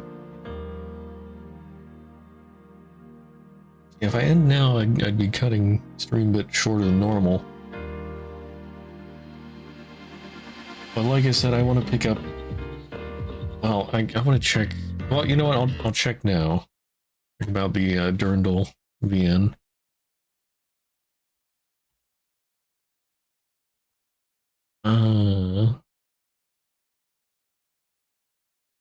Durandal and Rita Ross on their mission in the Sea of Quanta to investigate a bubble universe. Yeah, it's probably about all that stuff that they were talking about with the sugars and everything.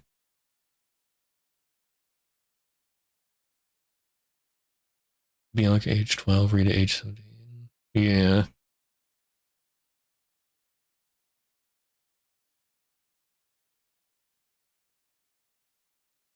I don't want to just like read a summary or everything.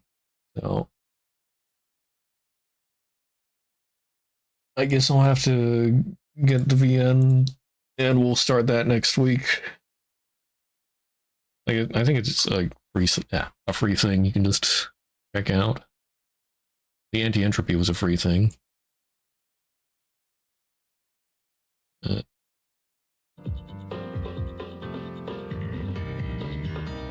But yeah, I don't want to just start either of those for just like an hour.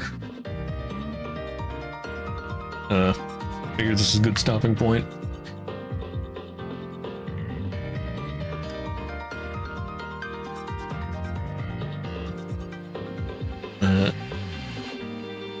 I hate to end the stream early, but yeah, like I said, good stopping point there.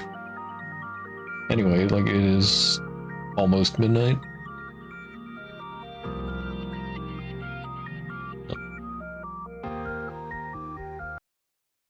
That's gonna be it for today then. I gotta get back to doing regular hours. I went a little too crazy with Night Rain there.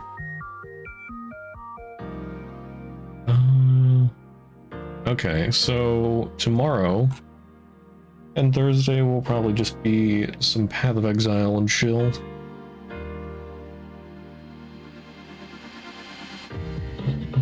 Yeah, nothing special going on that I know of. Oh, well, Thursday will probably be a normal stream. But I don't know. There's a possibility of something else going on. But as far as I know, it'll be normal. But yeah, in the meantime, if anybody's interested in social media, there are links in the chat. You can always find those links for Discord, Twitter, Blue Sky, YouTube in the About section of my Twitch or under the socials banner. And for anybody watching on YouTube, if you ever want to watch live, there will be a link in the video description to my Twitch.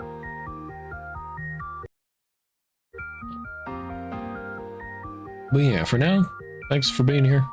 Hope you all have a great rest of your day, night, whatever, wherever you are. And I will see you around. Bye-bye.